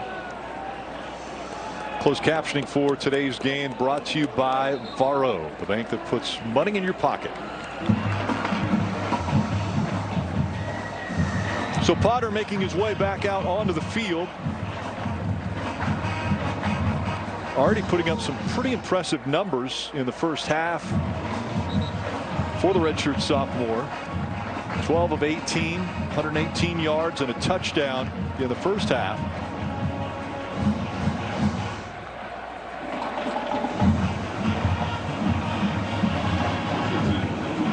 In the shotgun with 4 receivers out to his right.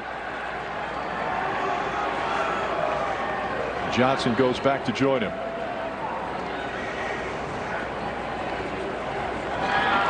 Potter handing off to Johnson, and Isaiah King wasn't fooled. No, and that's the second time we've seen that.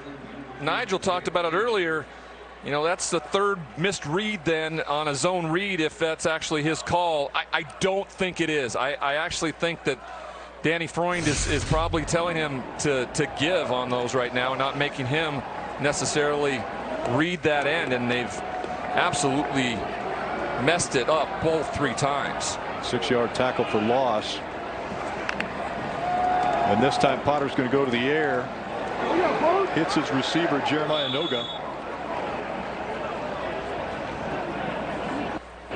They like having that little simultaneous catch thing going, right? They've been doing that a couple times now. This is just double slants. He lets the guy cross behind him and then puts the ball right on the money to Noga. Great defensive play, and unfortunately, defenders, you get 49% of the equation while you get 49% of the equation while the third and just over 10. Potter releases once again, and not enough for the first down. Noga again, the receiver. Matt Irwin bringing him down. Idaho, good job of playing that zone coverage, keeping everything in front of them and making Potter hit the check down with the crosser underneath, and then rallying to make the tackle, keeping him short of the first down.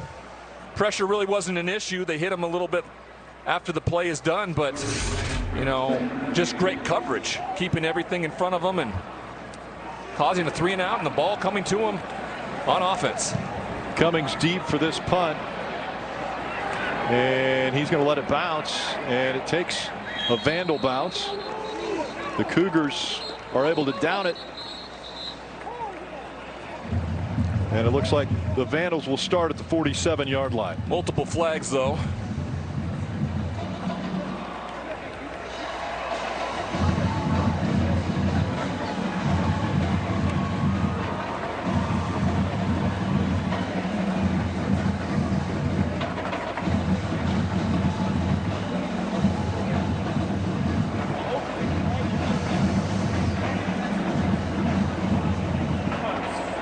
During the 25-yard. kick, holding. Number 42. Receiving feet. The 10-yard penalty will be enforced from the end of the kick. First down.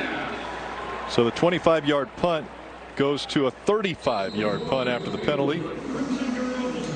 And the Vandals will have the ball for this second half to see if they can put points on the board.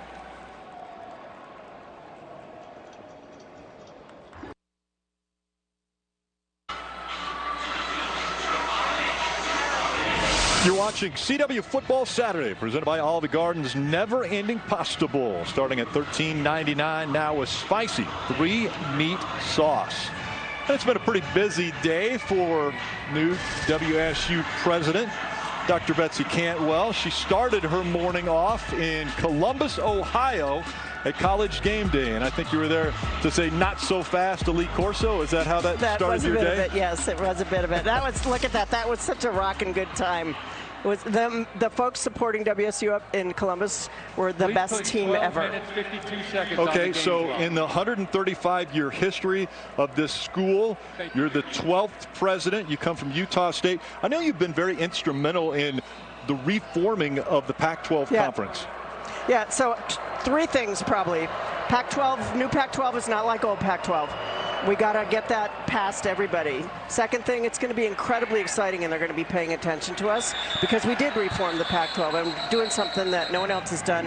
And the third is that everybody that's coming in is hungry, and we are going to have amazing, the competitiveness is actually going to draw a lot of attention. Well, I think a lot of people don't fully understand when Washington State and Oregon State got left for dead. They were never going to look somewhere else for another conference because of what the Pac-12 brand avails itself as. Absolutely. And sure enough, that's so true. When this starts next year, Boise State, the likes of Oregon State and Washington State in particular, are going to have a better chance to go to the college football playoff every single year than they ever did in the old Pac-12. I think that's true, and I also think, don't underestimate anybody, but we, Washington State University, are very lucky to be able to carry our amazing brand and the Pac-12 brand forward together to continue to do that.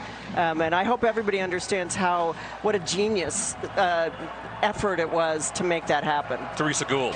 Yep, doing a great job with that. That's what we're talking about, genius. Pac-12 commissioner. She is amazing. I will just say that. Dr. Cantwell, thank you so much for joining us. We appreciate you. And how about this? You actually started the day off raising the flag. Here, yes, this is my second flag raising. Yes. I raised the flag in the morning, and I raised it here. And that's my buddy, Tom. Tom's been doing this for a long time. Oh, he is awesome. He is so awesome. Well, a busy day for you. And I'm really pleased to be here. I was excited for my first football game. I love football season, so and thanks for letting me just evangelize what the Pac-12 is going to be like. Welcome to Pullman. That's Thank right. you. Being a Cougar is a pretty special thing. It's the best thing I ever did, so welcome to Pullman, and we're really glad you're here. Thanks. That's pretty good when Ryan Leaf welcomes you to Pullman as we see Wood getting knocked out of bounds. And again, thank you, Dr. Cantwell, for joining us. It's like a flag at the end of the play. You didn't get your Department of Defense joke in there, though. I wanted to throw in the fact that she has, a little history with defense. It was the Department of Defense. Yeah. Listen. We only. You shot me down, though. You said dad jokes. You know what? listen, over the last couple years, Washington State has gone. Unsportsmanlike conduct, number 3 offense for a non-football act. That's his first of the game. It will be 3rd down, Idaho. Those are a couple bad mistakes so far now for Joshua Wood now. Non-football. Yeah, there's no need for it. I always when I go and talk to teams in the fall and they talk about emotions and everything like that, celebrations and stuff, I think coaches they want to make sure and understand these kids, they don't mind them celebrating, just don't acknowledge the other team. Right. Celebrate everything you've done, celebrate with your teammates, but don't make it about the other team, and that's what the big mistake by Joshua Wood there that cost him. Cummings, the ball carrier. And he'll work his way almost back to the original line of scrimmage. Again, just their inability to not try to show somebody else up. That could have cost them another 15 yards there, and they just can't seem to figure it out yet.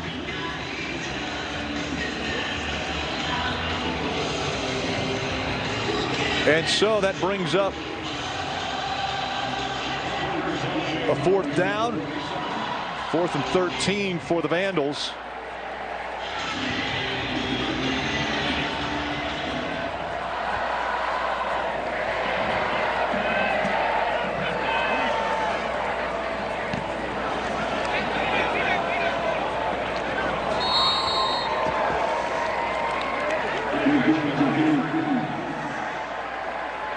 Freeman fair catches it, and the Cougars will have the ball back in their hands with the lead 7-0.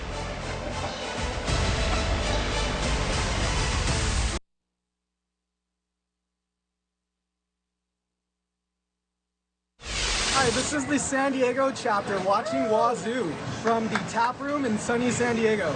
We want to wish the Cougs a very successful season this year. Go Cougs! And we appreciate Ryan White cheering on the Cougars from San Diego as we get ready for the Cougars to start their drive down at the 10-yard line. It's a big drive here for Washington State. It's important that they,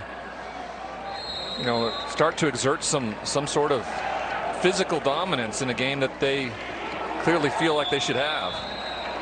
Defense feels like there was some movement on the line. There was. That left tackle just hiccuped a little bit.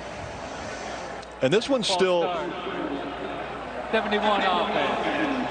Half the distance to the goal. Still 1st down. Just lifts that left hand a little bit when they were going to shift. Enough to get them to flinch and pick up that false start. You mentioned they've got to put something together here on a drive. I mean, we're one play away from this being a tie ball game. Yeah, now listen, this Idaho team returned a lot of people. For the last 2 years, they went to the FCS playoffs. In both those instances, last year they won 10 games, which is the most games since 1993. Forward progress has Angel Johnson out to the 4-yard line. Jeskoyak on the stop.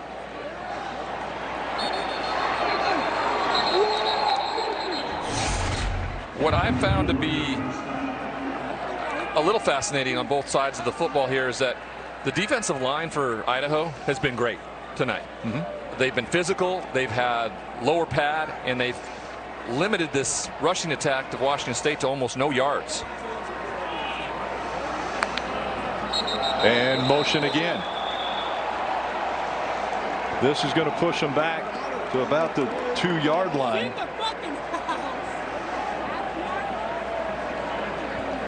False start. Number 83 offense. Half the distance to the goal. Still set. And you never know how your team's going to react. You don't know what it is like to come out from halftime after sitting. You can't really do that. Prepare your team for that. So, these are all these first game jitters, and take out that look from Jimmy Rogers. I wouldn't like to be on the receiving end of that one, I tell you. They're on the 2-yard line. 2nd and a ton And a big run up the middle for Voorhees.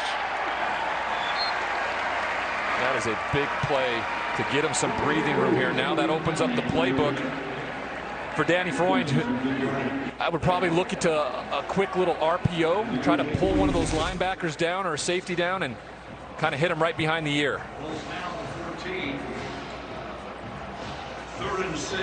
12-yard pickup for Voorhees now. 3rd and 6. Voorhees still in the backfield.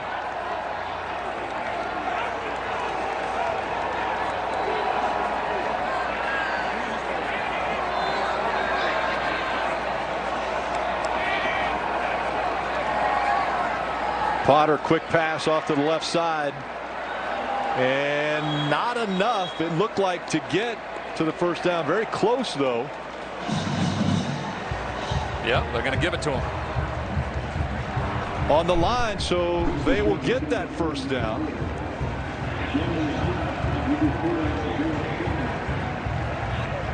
I would have liked Tony Freeman just to catch it and dive forward. Instead, he kind of tried to dance around, and that put it in a bit of jeopardy.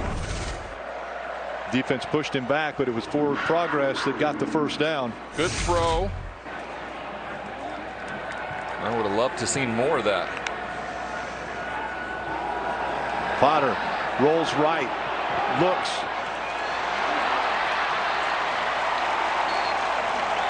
And a completion. Trey Lechner on the receiving end for another first down. And this was good patience by the young quarterback. He wanted to take a shot a little bit further down the field. He saw a defender and he waits for Lechner coming all the way across the formation, leaking out of the backfield, and he puts it right on him. Lechner's second reception, and that one for 17 yards. Quick pass out into the flat. Ganis Morthy. We're going to take a look at that play before one more time. And I'm going to be honest with you a little bit. I don't know if he was looking for Lechner necessarily or the guy behind him, but it worked out pretty well, and they picked up the first down. This will be 2nd and 9 from the 38-yard line.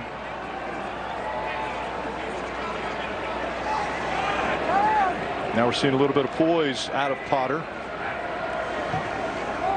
Oh, and a fumble. Voorhees couldn't handle it initially, fell right down on it. I feel like it's that run pass option. You know, when you're in that situation, you put the ball inside the running back's arms. You just got to be more forceful. It looked like he was trying to probably pull it, and Voorhees might have grabbed a little bit of himself. And again, first game jitters, all the things that come with that coming out of a new season, now puts him in a position behind the sticks at 3rd and 11. Angel Johnson in the backfield with Potter. Potter had a receiver open there in Josh Meredith, but overthrew him. That's going to bring up 4th and long. I felt like he tried to force that one in there because of the down and distance. If you're going to miss high and away where there's no chance for a turnover. And a lot of times, especially in what Jimmy Rogers talks about in terms of their philosophy, if possessions end in a kick, that's always going to keep you in the game, whether that's a punt or an extra point or a field goal. Ryan Harris into punt again. This one takes a Cougar bounce, and it'll be down on the 13-yard line.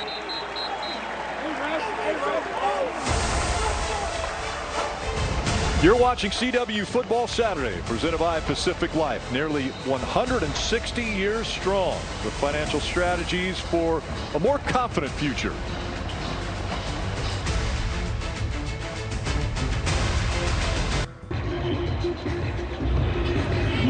4:53 remaining in the third quarter with Washington State up 7-0. Let's take a look at the Pacific Life replay. And Nigel.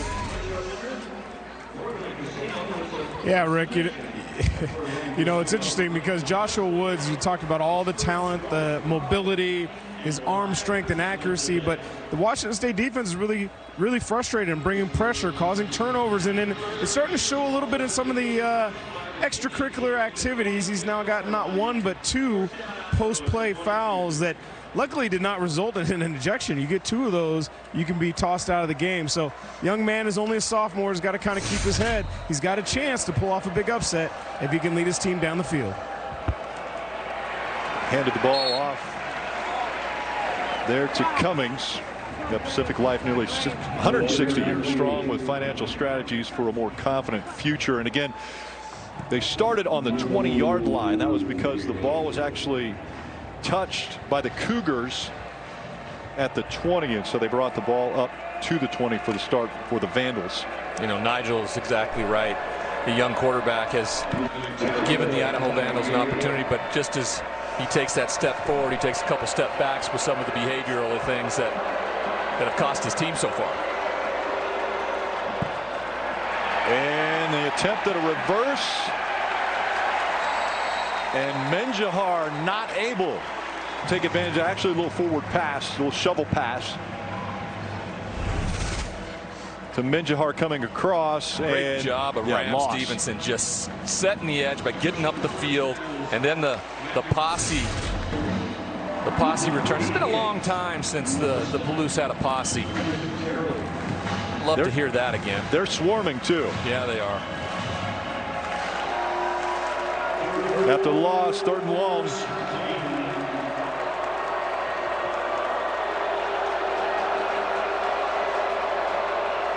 Wood hands to Cummings. Cummings off the left side, breaking a tackle, ball loose, and Cougars land on it. Did he have possession before he went out of bounds? They're going to give it to him. Kyle Peterson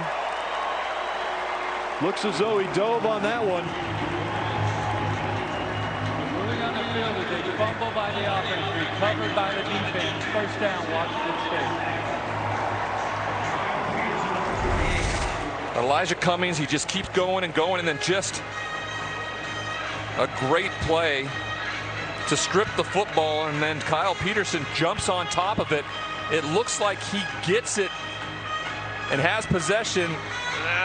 It's going to be tough to tell where the possession is under his body when that right shoulder looks like it hits the out-of-bounds line. But again, tremendous job of flying after the football and being around when a turnover is presented to him. And officials are going with the play. Cougars with great field position as they'll start this drive on the 18.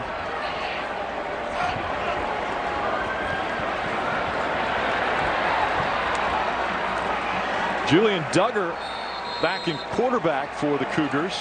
First snap for him tonight. Yeah, coach talked to us a little bit about Julian Duggar getting some snaps, getting some possessions. He's young, but these coaches are very high on him. They think he has an NFL quarterback's ability. It's just a matter for him getting the reps, the understanding, and the processing ability. Very high potential is the way the coaches continued to describe Duggar.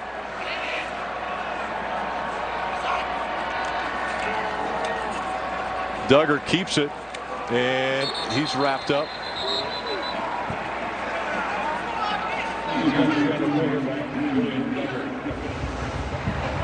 Potter on the sidelines watching on. Yeah, as a starting quarterback, I mean, your coaches discuss this with you, so you have an understanding of what it is.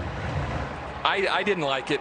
I'm in a rhythm. I'm the leader of this team, and especially when I get the ball in a turnover like that, I want the opportunity to be a quick reaction and get a score. And sometimes like this takes you out of a rhythm, and instead now they're sitting in a tough situation on third down. Leo Pulalasi in the backfield alongside of Duggar. Duggar looks to pass. Scrambles. Has some room. Gets tripped up. Shoestring tackle. What a play. What a play. Isaiah King once again. I mean, he has been so good tonight for Idaho. He comes all the way in, gets knocked down, chases the quarterback, a speedy one at that, and still is able to get him. What effort. And I believe that might be King that's down right now. It is. He put every possible effort into that to trip him up. It looked like he was grabbing at his hamstring or his calf, maybe cramping up. Hopefully that's just it, because, I mean, he's been as good for this defense all night as anybody. Hate to see him have to go to the sideline. Good speed chasing Duggar down there. And they'll help him up as he'll walk off the field under his own power. We saw Duggar on the sidelines taking his helmet off. Yeah, they're going to attempt the field goal here, go up 2 scores.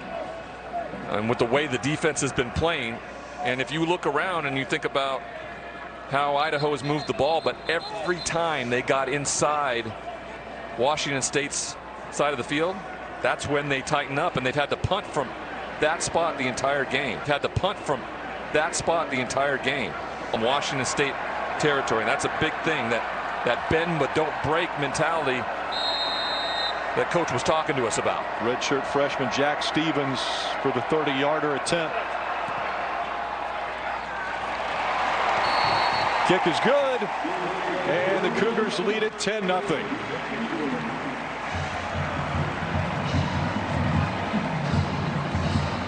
Fastest growing cable network in all of television is News Nation. News Nation respects all Americans and is news for all Americans.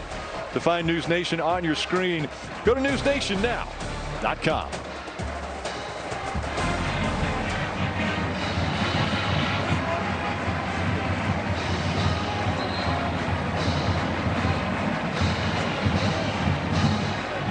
So I just got scolded by the 1994 defense. About 4 of them just texted me and said, you cannot say the word posse. Palouse posse? This quickly. Really? And I just said, hey, I just haven't heard it in a long time, and I'd like to see that again. And I'm telling you right now, if they pose a shutout, when's the last time that happened? And I think Jimmy Rogers would love to resurrect the Palouse posse. Would love to. I love those guys. They taught me how to play quarterback. I was the scout team quarterback in '94 as I redshirted, and I went up against the #1 defense the entire year. All 11 of those guys on that defense all would play professional football, and it's actually what gave me the confidence and turned me into the quarterback that I wanted to be later in my career here. So I owe them a lot. So I am sorry if I used posse too early, boys. This kick going to Kinsley. And no return. They'll get the ball at the 25. We talk about the Battle of Palouse and how it originated back in 1894. Take a look at some of these old programs. There's one from 1941. 57. I think Ted Robinson called that game, actually. So if he's listening, I apologize, Ted. 64. What a tradition it has been. The last time the Vandals were able to get a win in the series was back in 2000. Cougars have won the last 10 meetings of the Battle of the Palouse. And Wood over the middle. A strike to Tony Harsty. First catch of the night for Harsty.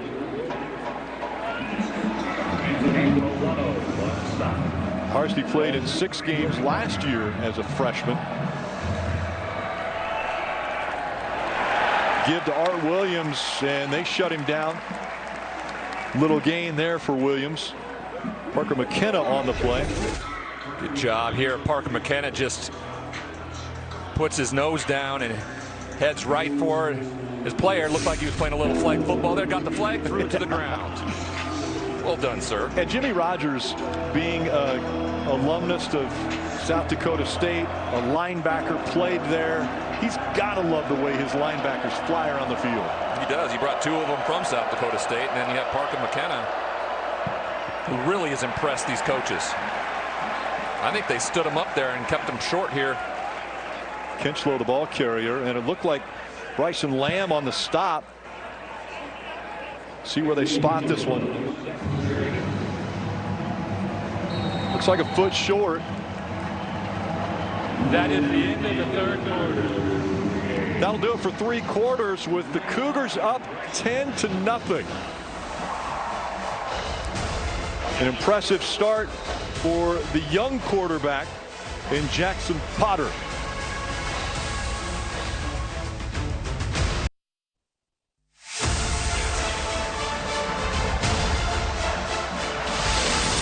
You're watching CW Football Saturday, presented by Olive Garden's never-ending pasta bowl, starting at $13.99. Now with spicy 3-meat sauce. Let's go to Coach Nigel, who is with Coach Ford.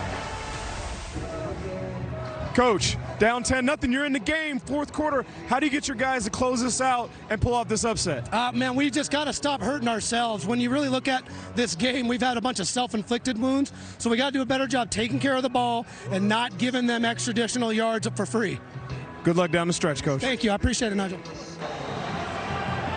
Thanks, Nigel. And here we go. Yep, 4th and a foot. Let's see what they do. Hinchlow driving the pack, and it looks like he's going to have enough. I mean, I tell you what, I just cannot get over when you have 4th and a foot and you line up 6 yards behind the center and have to pick up 7 yards instead of a foot. On your own 34-yard line.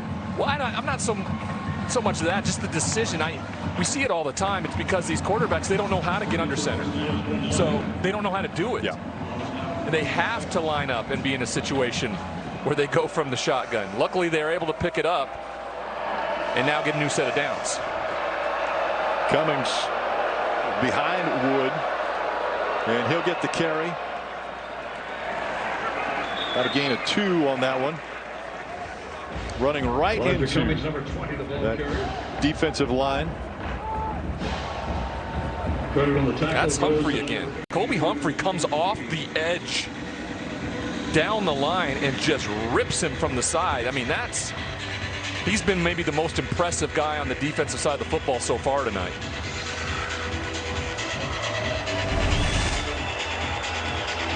Second and 8. Watch him come out from nowhere and just, that's your corner. I mean, he diagnoses its run and he's gone. Wood scrambling, breaks the tackle, and out to the 45-yard line, just short of the first down.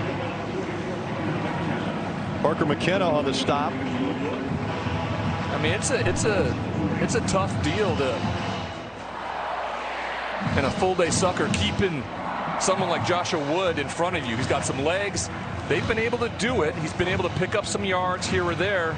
But once again, Washington State's in a situation where they're making him go 3 downs to try to get these first downs, you know, to execute it.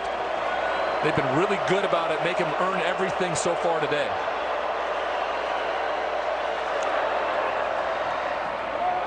Fake to Kinchlow, and Wood's going to keep it.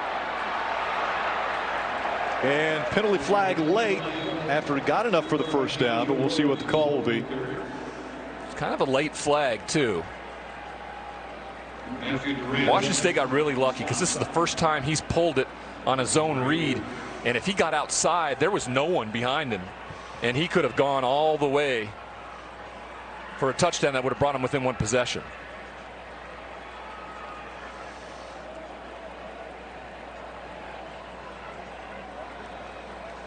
After discussion, there is no foul on the play. The block in question was ruled to be a legal block.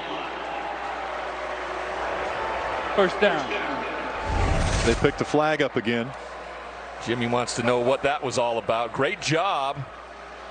I mean, what I assume they were looking at was a block in the back by 67. Tyler Skinner.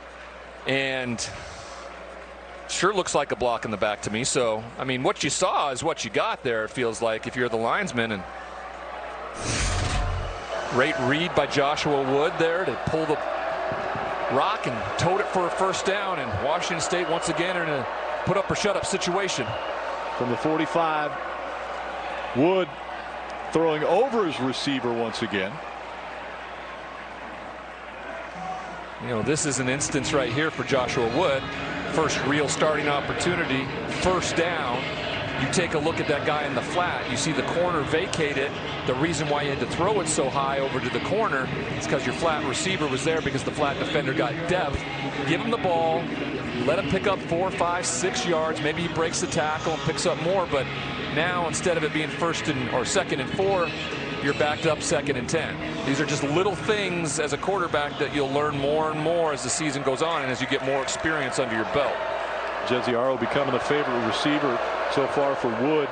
This is the handoff to Cummings. He gets to the outside and knocked out of bounds short of the first down. Line for Cummings, number 20, carried. Matt Durrance with the stop there. That safety making the play. I mean, there's been a few times here in particular where you think Idaho's going to break something, and all of a sudden you have a player come out of nowhere. And this one's Kyle Peterson, the young freshman out of Pearland, Texas. He comes flying in and makes the play, pushes him out, doesn't allow him to get the first down, and once again you have a 3rd and short opportunity for the Vandals.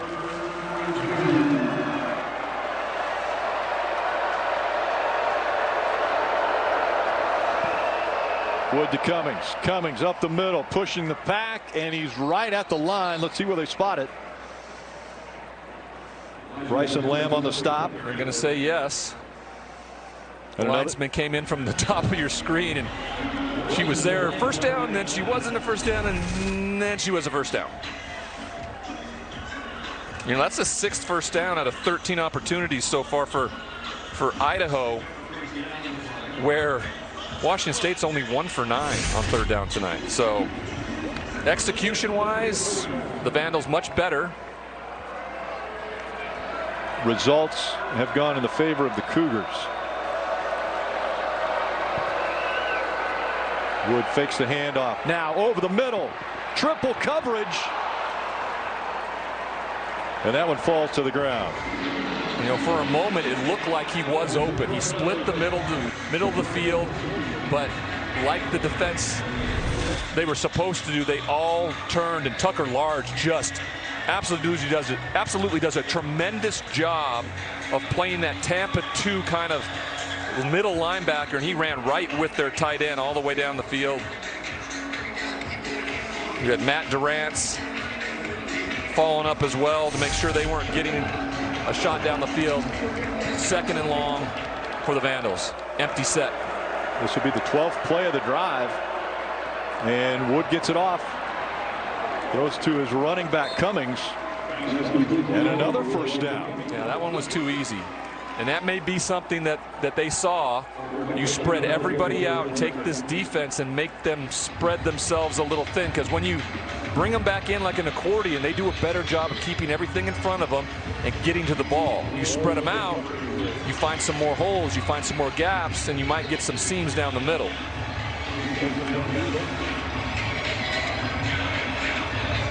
Art Williams, the running back. And officials running in before the play here. The play is now under review for potential targeting.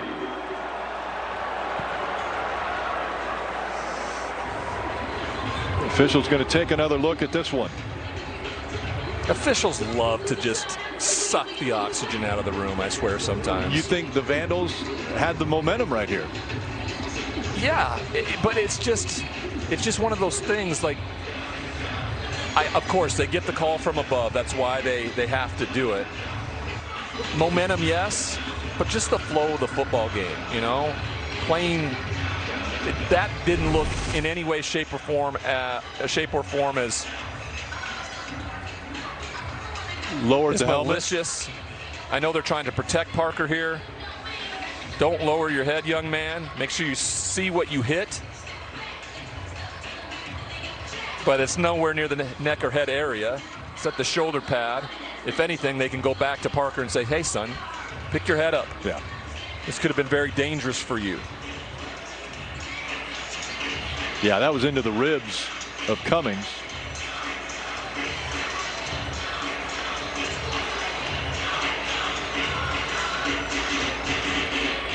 And Elijah Cummings he's got a little Marshawn Lynch in him, I feel like. He's got a little get after you. He puts Parker on his back. 31 career games for Cummings.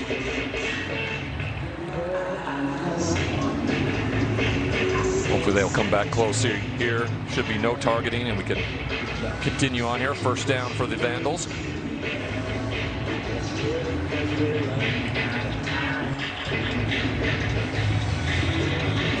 After review, there is no targeting on the play. It will be first down, Idaho.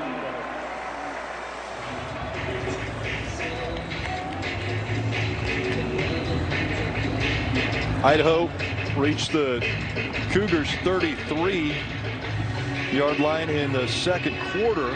Ended up having to punt. That was a 15-play drive. This drive right now at 12 plays and counting for 52 yards. We'll see if they can keep the momentum up.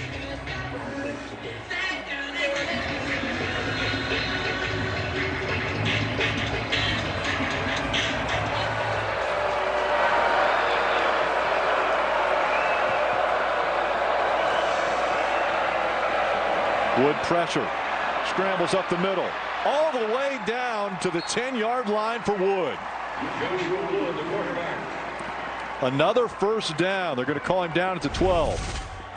This is the furthest that Idaho has penetrated Washington State territory, and for a game in which the defense has bent but hasn't broken the entire game, now are on the precipice of making this a one-score football game.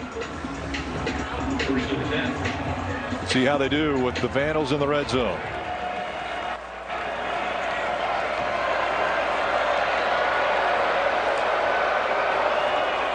Big play up the middle. Art Williams, and did the ball come free? They're saying the ground can't cause the fumble. Art Williams, number 23, the ball carrier. The ruling on the field is the runner was down prior to fumbling the ball. Second down. They can get a first down here. They get inside the 2-yard line. Great zone read. Gashes them. Puts them in a great. Art Williams there. Young man out of Meriden, Idaho.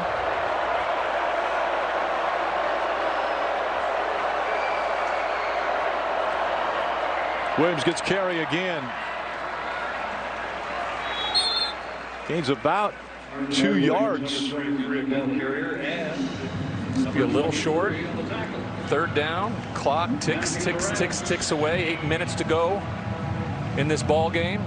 Feels like the offense for Washington State hasn't been on the field for some time. Yeah, time of possession here for the Vandals has been impressive on this drive.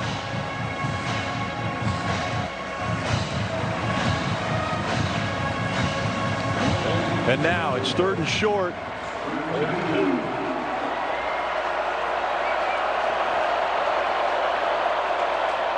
Wood again, this time in the end zone for Art Williams. Vandals reach Pater.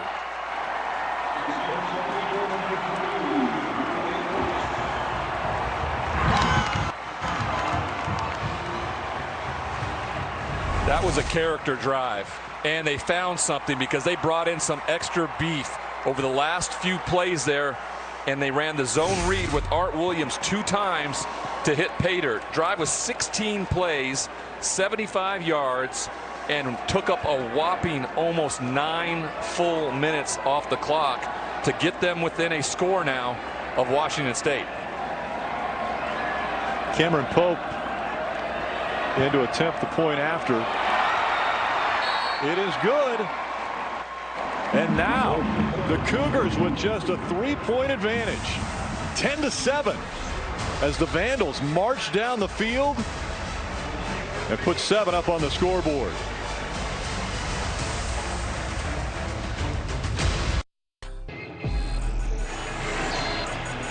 Here's tonight's Royal Caribbean game summary. With the score 10-7, here's what we got there. after the fumble by Cummings, and the Cougars recovering it. They chose to go with Duggar instead of Potter, and they only were able to get a field goal. That put them up 10-0 until that impressive drive by the Vandals, 75 yards, capped off by the short run by Art Williams. 12 rushes on that drive, 12 out of the 16. Longest play, 12 yards on that drive. They just kind of done what they've done all night long, but this time found pay dirt and got 7 points on the board. Short kick here, and Layden Smithson picks it up, scrambles, has a little room, dives down at the 17-yard line. Well, tomorrow the Ride for Glory stops in Springfield. PBR Camping World Team Series brings the toughest Cowboys and Bulls to Missouri for a clash you won't forget. Teams fighting, bulls bucking, and legends rising. Don't miss the PBR Camping World Team Series from Springfield tomorrow at 3 p.m. Eastern, 12 p.m. Pacific on the CW.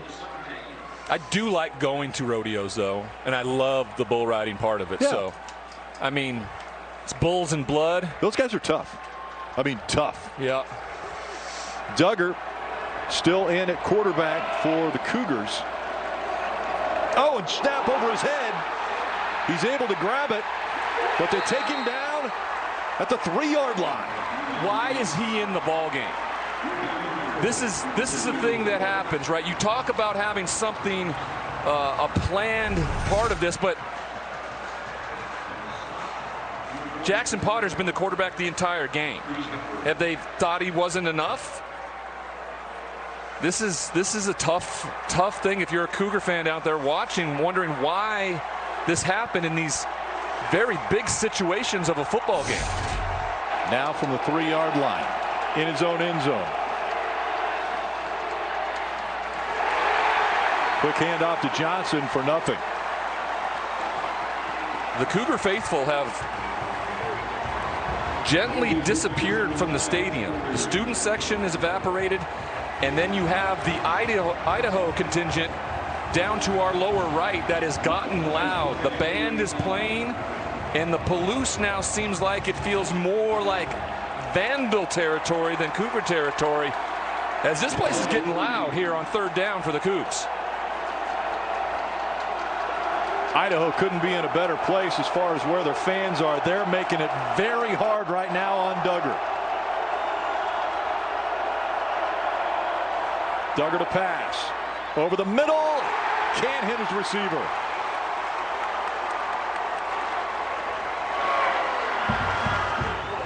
Adamola Fale, intended receiver.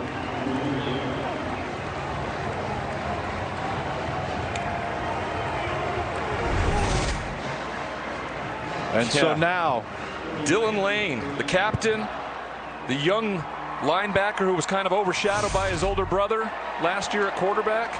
Now you put them in a situation backed up here for a punt that's going to give them very good field position. Ryan Harris is in the back of the end zone.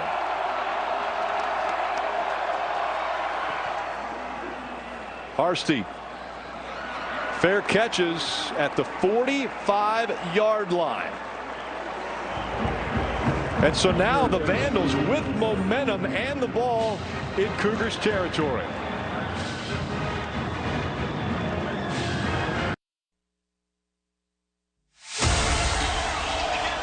What are we coming to?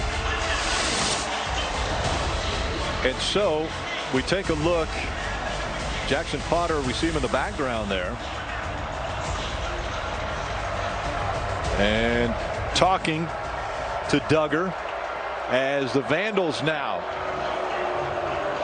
with an opportunity to tie it up or take the lead. Battle of the Palouse is heating up. Heating up. This, if you look in any way, shape, or form for momentum, everything is falling right now on the side of the Idaho Vandals. They have a great opportunity to pull the upset. Cummings up the middle. He's going to gain, looks like about 5.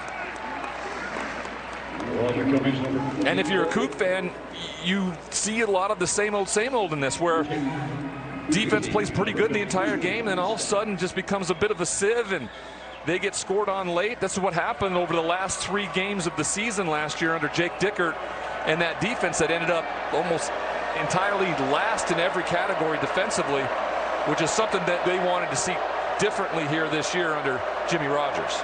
2nd and 6 from the 42.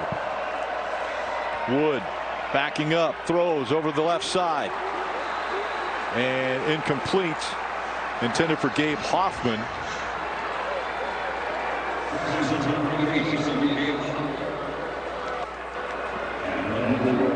Great job of blitz pickup. Bobbitt decides to bring some pressure.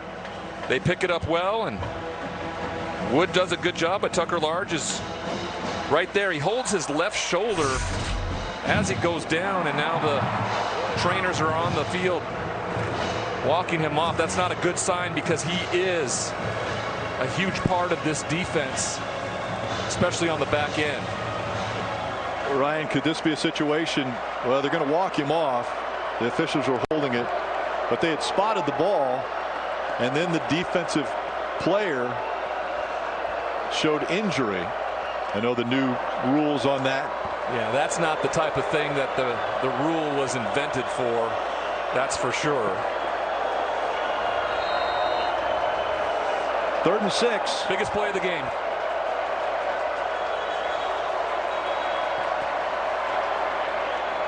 And Idaho's going to call timeout. Washington State. State. Washington State's called timeout. Washington, the first of the half. This will be a So the biggest play timeout. of the game is going to have to wait until the other side of the break. 3rd and long for the Vandals. Under 5 minutes to go in regulation, and Washington State with a 3-point advantage over Idaho as it's 10-7. It's been a tale of 2 halves. Washington State looking impressive in the first half, but the second half has been Idaho. Yeah, it's been a lot of not great football on both sides, but what we're seeing from the Idaho side of things is they're being more physical, plain and simple.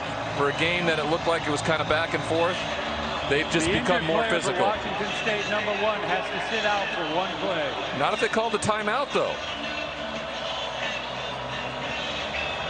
I believe you call the timeout, the injured player then can return to the field.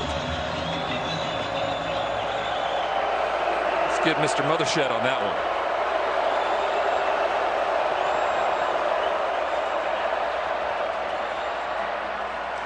Wood jailbreak screen, and nothing doing. Matt Durant's on the stop. Harsty couldn't get anywhere. Everybody flows pretty good. Caden Beatty's the one that gets to him ultimately here at the end. The little bowling ball of a rock there just about takes off his head as they get a tackle for loss. Setting up 4th down, and Idaho's going to have to punt, and you're going to give Washington and State a chance again with about 4 minutes to go, and we'll see which quarterback enters the field. LJ Harm back to punt, and Freeman back to receive, standing on his 7-yard line. This one's going to bounce.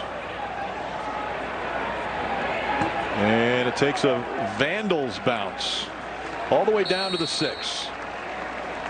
That's where the Cougars will start. Next week, CW Sports Saturday is packed with a full day of action. First, it's a Texas showdown as Baylor faces number 16 SMU. Then we'll head out west as Fresno State takes on Oregon State. Next, buckle up as the NASCAR Xfinity Series speeds into Gateway. That's St. Louis, with drivers fighting for every point on the road to the playoffs. Finally, San Diego State looks for a big road win against Washington State. Don't miss a second of the action at CW Sports Saturday next week at 3 p.m. Eastern, 9 a.m. Pacific, only on the CW. Look who's back. Jackson Potter back in at quarterback for the Cougars. And he'll hand off to Angel Johnson darts for a couple. Idaho with all 3 of their timeouts plus the 2-minute timeout as well. Plenty of time for them. Stop the run. Clock continues to tick. You know, if Washington State were to lose this football game, Jimmy Rogers in his first press conference from his first game is going to have a lot of questions to be answered with the decision. Quarterback switch. Yeah. I get it if it's the plan, but I mean, at some point you got to understand the situation too. Quick pass from Potter out into the flat, complete. And Tony Freeman picking up the first down. Great job. A big part of this and the success of this is the throw and leading the receiver a little bit. And then you have Jeremiah Noga out there on the perimeter. Watch the block. Stalks him. Gets 28 to have to come over the top rather than come underneath to make the tackle. That's Matt Irwin. Big first down for this team. Not only for moving the chains, but it takes more time off the clock. And now they can essentially run this clock out. He stayed in bounds. And make them use their timeouts. Another run. Johnson shifts to the left, and he'll pick up with about 2 on this one. And Idaho's going to call timeout. Timeout. Idaho, this is their first of the half, a 30-second timeout.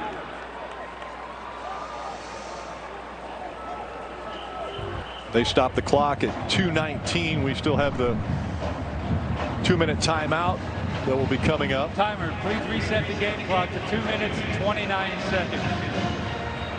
A little home cooking there. Took a little adding 10 seconds came off the clock. Well done. Well done, timekeeper here. You ain't cheating, you ain't trying, Rick. I think I've heard that before. Yeah. I think it's come from NASCAR, though. It's cliche. That's it. I thought that was, you ain't rubbing, you ain't racing. Well, that too. Yeah. Rubbin's racing. Rubbin's racing. But if you ain't cheating, you ain't trying. I've heard that saying as well. Angel Johnson in the backfield behind Potter. I'm running a little RPO here, trying to hit something behind it to kind of close this thing out.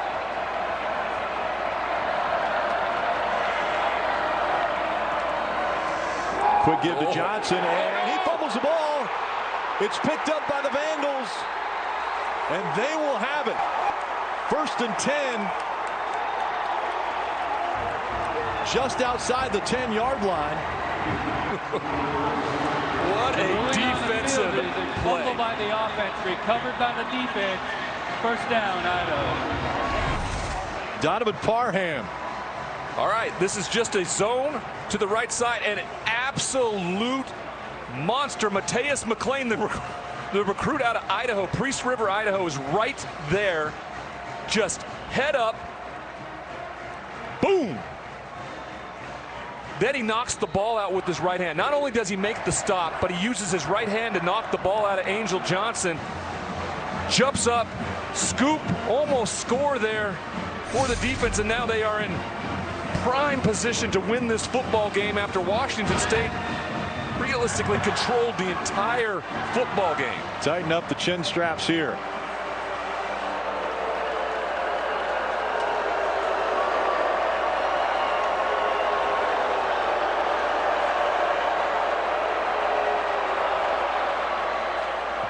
Williams again up the middle. Gain of about 2.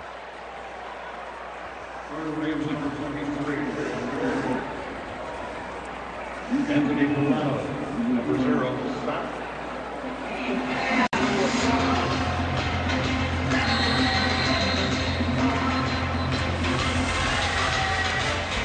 And the clock winds down to the 2-minute timeout. A very happy Vandal team. Stay tuned for the final 2 minutes of the game, presented by the Wells Fargo Active Cash Credit Card.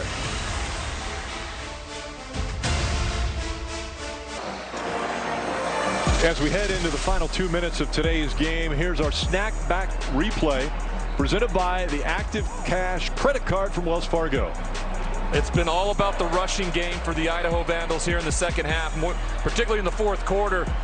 They've done a great job with the zone read, allowed Joshua Wood to carry the football, put the defense off balance enough, and then went to a new formation, a little bit bigger down the stretch. 22 of the last 28 plays have been rushing plays, and this one was for the touchdown. They went to a beefy offensive line, heavy look on the last 2 plays where they got that in the end zone. 44 rush attempts tonight, 183 yards, and the 1 big touchdown. Now have a chance to put away their rival here on the Palouse and get a big victory. Brought to you by Wells Fargo Active Cash Credit Card. It's getting loud here at Gisa Field. Williams, the ball carrier again. Across the 5-yard line. Kenny Worthy, the third on the stop.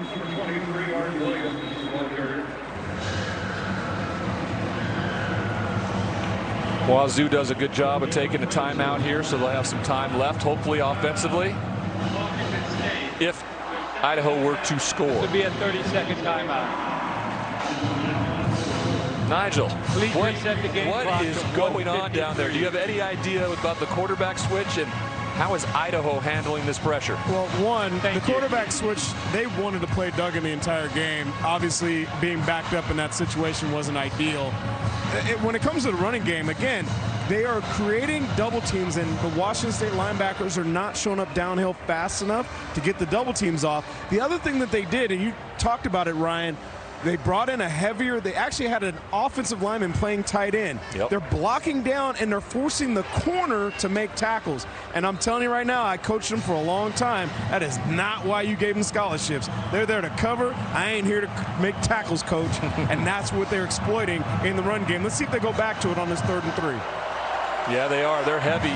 They bring in that heavy extra offensive lineman, lines up almost like in an H-back position inside the tight end. Williams, the heavier running back at 205 pounds as well. This time he rolls out to throw. Wood under pressure, out of the back of the end zone.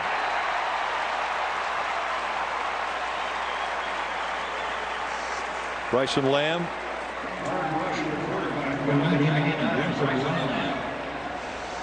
Adding the pressure there on Wood.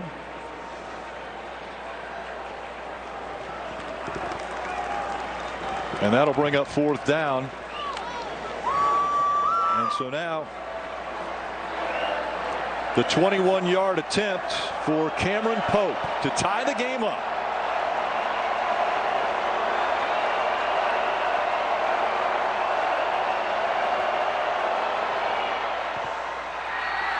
Quickly good, and we've got a tie ball game. Here's a look at that 3rd down play. They went to that heavy set and essentially just a naked boot. Great job by the scraping linebacker to make him cut back inside and then throw the ball away. Just as Bryson Lamb gets to him and pulls him to the ground to set up a field goal attempt. 10-10 now. Washington State and Jackson Potter, the young redshirt sophomore and only his first start, now has a chance to be the hero and lead them to a come from behind, I guess, comeback win. You mentioned Bryson Lamb. Good story there. Started as a walk-on here at Washington State. Earned that scholarship. A Washington native out of Bellingham, Washington. So now the pressure is on Jackson Potter. With 1:42 to go, can he get him into field goal range? Again, we've talked that that's about 50-yard field goal range for the Cougars. 1 timeout. This one fielded at the 4. And all the way out to the 26-yard line is Leighton Smithson. All right, Nigel. The clock continues to wind down. 1:36 to go. Can the Cougars march downfield? Well, fellas, as we showed the sideline there, we saw their mental health coach, Chris Kroc, talking to the offense. He was brought in specifically for these moments to teach these young men how in these moments of pressure, everything on your shoulders, do you calm your nerves and execute your assignments. This is the moment. This is the reason why Chris Crock is here with that Washington State football program. And this is why Jimmy Rogers named Jackson Potter the starter. He makes good decisions. Can he do it here with the clock winding down, and a great strike complete to Tony Freeman, and Freeman out over the 45-yard line. Yeah, I can't tell you how good the throw was. He put it exactly on the right shoulder that allowed him to evade that first tackler and pick up the extra yardage down the field. 19-yard pickup. Potter over the middle again to Freeman. That one I would have liked to seen on the other shoulder. So, you know, hit or miss here. Good job of finding a few yards here or there, though. Still a lot of time left in this game. Hurry up offense for the Cougs. And throws into coverage, but a completion there. Kirby Voorhees grabs that one. Forward progress leaves him 3rd and 1. Handoff for Voorhees. Up the middle he goes. Another first down for the Cougars to the 35-yard line.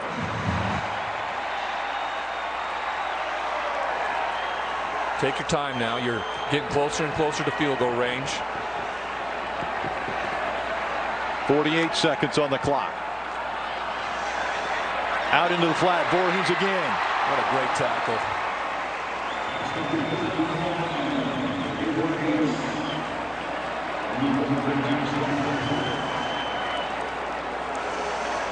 Potter quickly getting him ready. Clock down under 26. Potter once again. Voorhees out of bounds at the 29. All right, 19 seconds, 1 timeout. The entire playbook is at your disposal here for Danny Freund. I'd look at something for near the middle, like Nigel was talking about. Defenses tend to kind of push everything towards the outside. For what reason, I don't know during college days, but find something over the middle. You have the timeout. Everything you have at your disposal if you're a play caller right here. He's made great decisions up to this point. Potter waiting for the snap. Throws over the middle once again. Complete. Extra yards this time. Leo Pulalasi. And he spikes the ball down to stop the clock. I don't even know if they needed to do that. They could have let that go down to about 3 seconds and called a timeout, I think. And maybe they want a few more yards to make it an easier kick, but yeah, Ryan, I think the reason you spike that is because now you want to move the ball to the middle of the field or whatever hash the kicker likes. Now you use your final timeout as opposed to letting it click, letting it tick down, taking it, and now he's in a situation he may not be as comfortable in. Yeah, he may be stuck on the right hash when he wants to be on the left. Right. See, a head coach knows these things. He's been in these situations before. That's why we have you down there. Yeah, Timeout. hey, to be fair, Washington State, their 3rd and final timeout of the half. If I was that good of a head coach, I probably wouldn't be hanging out with you on Saturday nights. Listen, did they just call a timeout, Nigel? Yes, they did. So now they defeated everything you just told us about the head coaching situation. You just spiked the ball, and now you use your final timeout. So I'm assuming they're going to line up and kick it then, right? I'd assume so, yeah. Otherwise, that one's a little interesting. Either they were worried they were running out of time. I'm not really sure. That one's got me a little baffled. Yeah, that's first-time head coach, big-time opportunity. Win your first game against an FCS opponent that you're supposed to win. There's a lot of pressures that go into that. And to be fair, the kicker might have said this is exactly where I want to be. Now that being said, that's maybe where you just take a knee and call the timeout. Because Idaho will have a chance to get this ball back. 32 yards, Jack Stevens. Kick is up. And before the kick, there was a timeout call. They're going to try to ice him. Well, he didn't. He got a chance to kick it and knows what it feels like. Timeout. Idaho. Please reset the game clock to 8 seconds. So you guys saw there, the interesting part is that ball went through. There was still 3 seconds left. So by taking that timeout with 8 seconds, Idaho is going to have a chance at some form of a return. It's always the funny part of this, and I love end-of-game scenarios. And I get into discussions with people around whether a player should score or not and go up. And I'm like, the other team can never win if they don't have a chance to possess the ball. That's just how things work in this world. So, you know, if you could have done anything in that moment is you wanted to put yourself in a position where the last play of the game was you kicking the win, and Idaho never has a chance to respond in any way. And like to your point, they're most likely going to have somewhere around 3 seconds to do something if he makes this kick. Up again, and it's good. Stevens hits the 32-yarder. The Cougars now up 13-10. And as Coach Burton mentioned, 3 seconds left on the clock.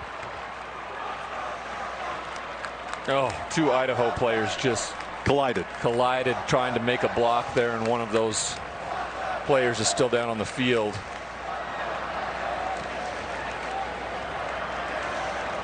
Great drive by the young sophomore in his first start. 9 plays, 59 yards, and only 1 minute and 33 seconds to set them up for the game-winning field goal.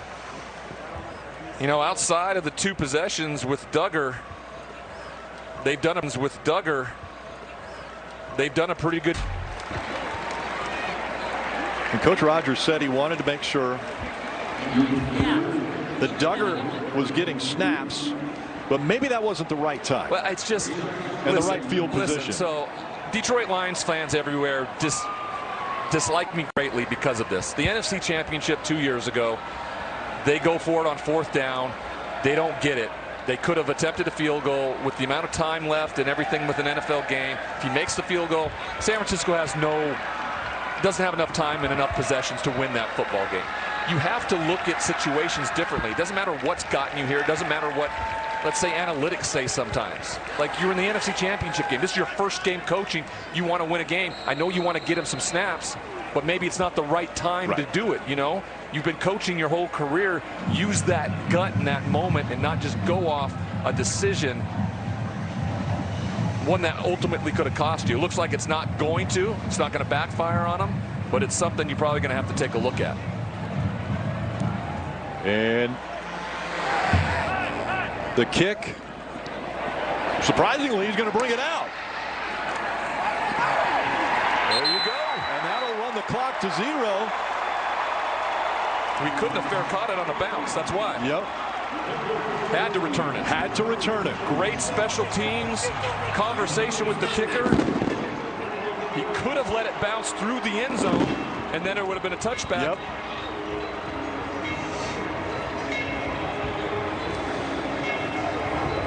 Potter on that final drive went 6 for 7 for 48 yards to set up the winning field goal. And the Jimmy Rogers era at Washington State starts with a W. Let's take a look at the progressive player of the game, and it has to be Jackson Potter. Yeah, the redshirt sophomore was big when he needed to be in the biggest moments. The final drive, the drive that got them with the touchdown where he was 6 of 6. What he was really good at, I thought, on this final drive was he took what the defense gave them, and that was a lot of checkdowns, and his players made big plays to get him in that position. This is what gives you confidence as a young quarterback. Not knowing if he's the right fit. He goes 24 for 31 for 209 yards and that touchdown with the game winning 59-yard drive that put them in field goal range for the winning kick. Today's player of the game sponsored by Progressive. Get coverage you can count on with home and auto at progressive.com. First game for both head coaches at these schools. Jimmy Rogers is going to get the win. A little discrepancy. They were just Were there tempers or no? No, they're heading back to the sidelines. Some sort of discrepancy about the kick, whether he had a fair catch. It went. He did get it in the end zone, but he came out of the end zone. But if one of the players the ball bounced on the ground. Nigel, what do we got? So what I think is, on the return, Idaho called a fair catch. So once possession happened, that should have been the end of the play. When the whistle wasn't blown, the player brought the ball out. So now what the referees are discussing is, does the play end once he got possession, or are they going to let the and it seems as though they've made the decision. But the ball was squib kicked. It hit the ground. Yeah, you can still do that. You can still until he touches it. Yeah, once it's touched, he's in the end zone. He could have still called it. You could fair catch a ball that skips across the ground? Yeah, kickoff, sure. Okay. I'm learning things every day. You and me both, brother. The play has been reviewed by replay. The kick returner gave an invalid signal, and therefore the ball is dead as soon as it possessed. It was in the end zone, which results in a touchback. It will be 1st and 10 for Idaho at the 25-yard line with 3 seconds on the clock.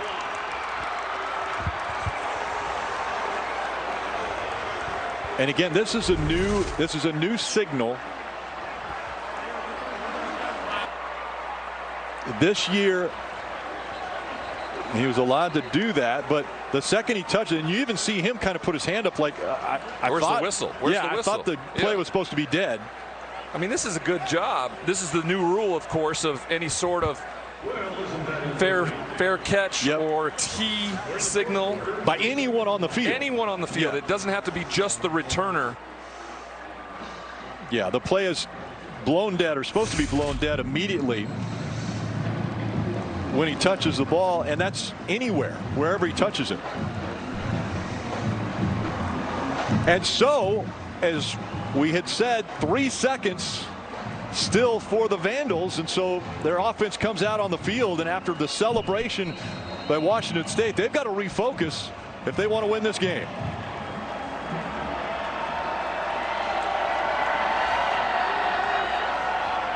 Wood over the middle, the flea flicker. They go back across the field once again.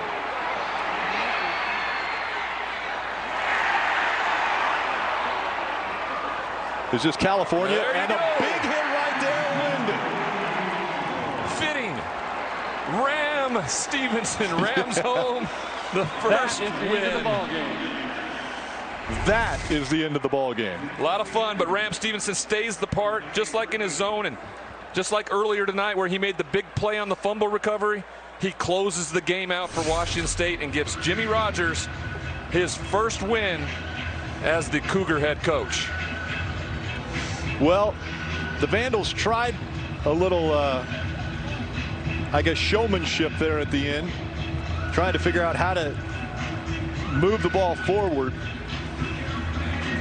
But in the end, once again, Washington State is going to celebrate win number 1 on the season.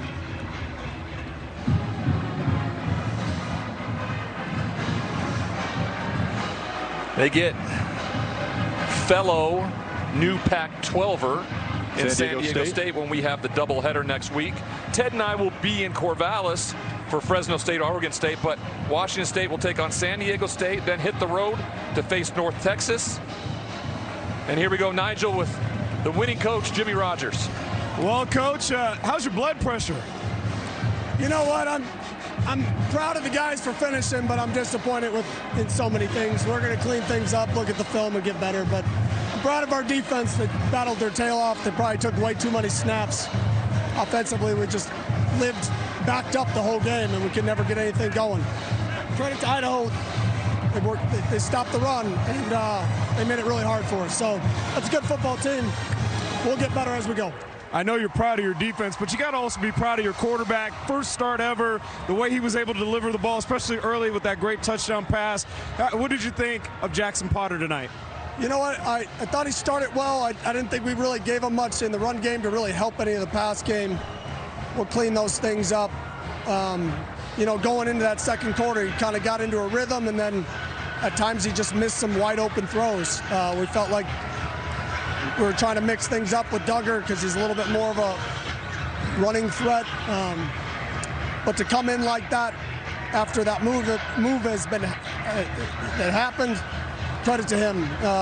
He marched down the field and we were able to kick a field goal.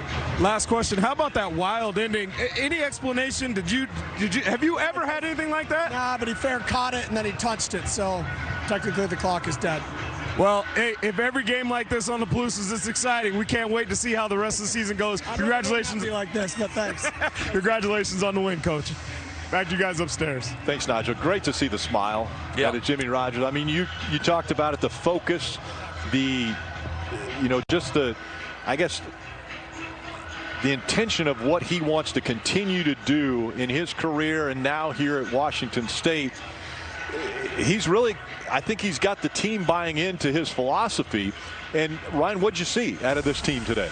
I thought they came to play. It was tough. It's going to be a tough go of it. They don't have the same type of resources, and they got a lot of new faces on the Palouse, but they found a way to get the win in Jimmy Rogers' first game, and the young quarterback, when he was kind of set to the side for maybe an explosion, comes back, leads them to victory, and Washington State, they get the win 13-10 over Idaho, and they win the Battle of the Palouse.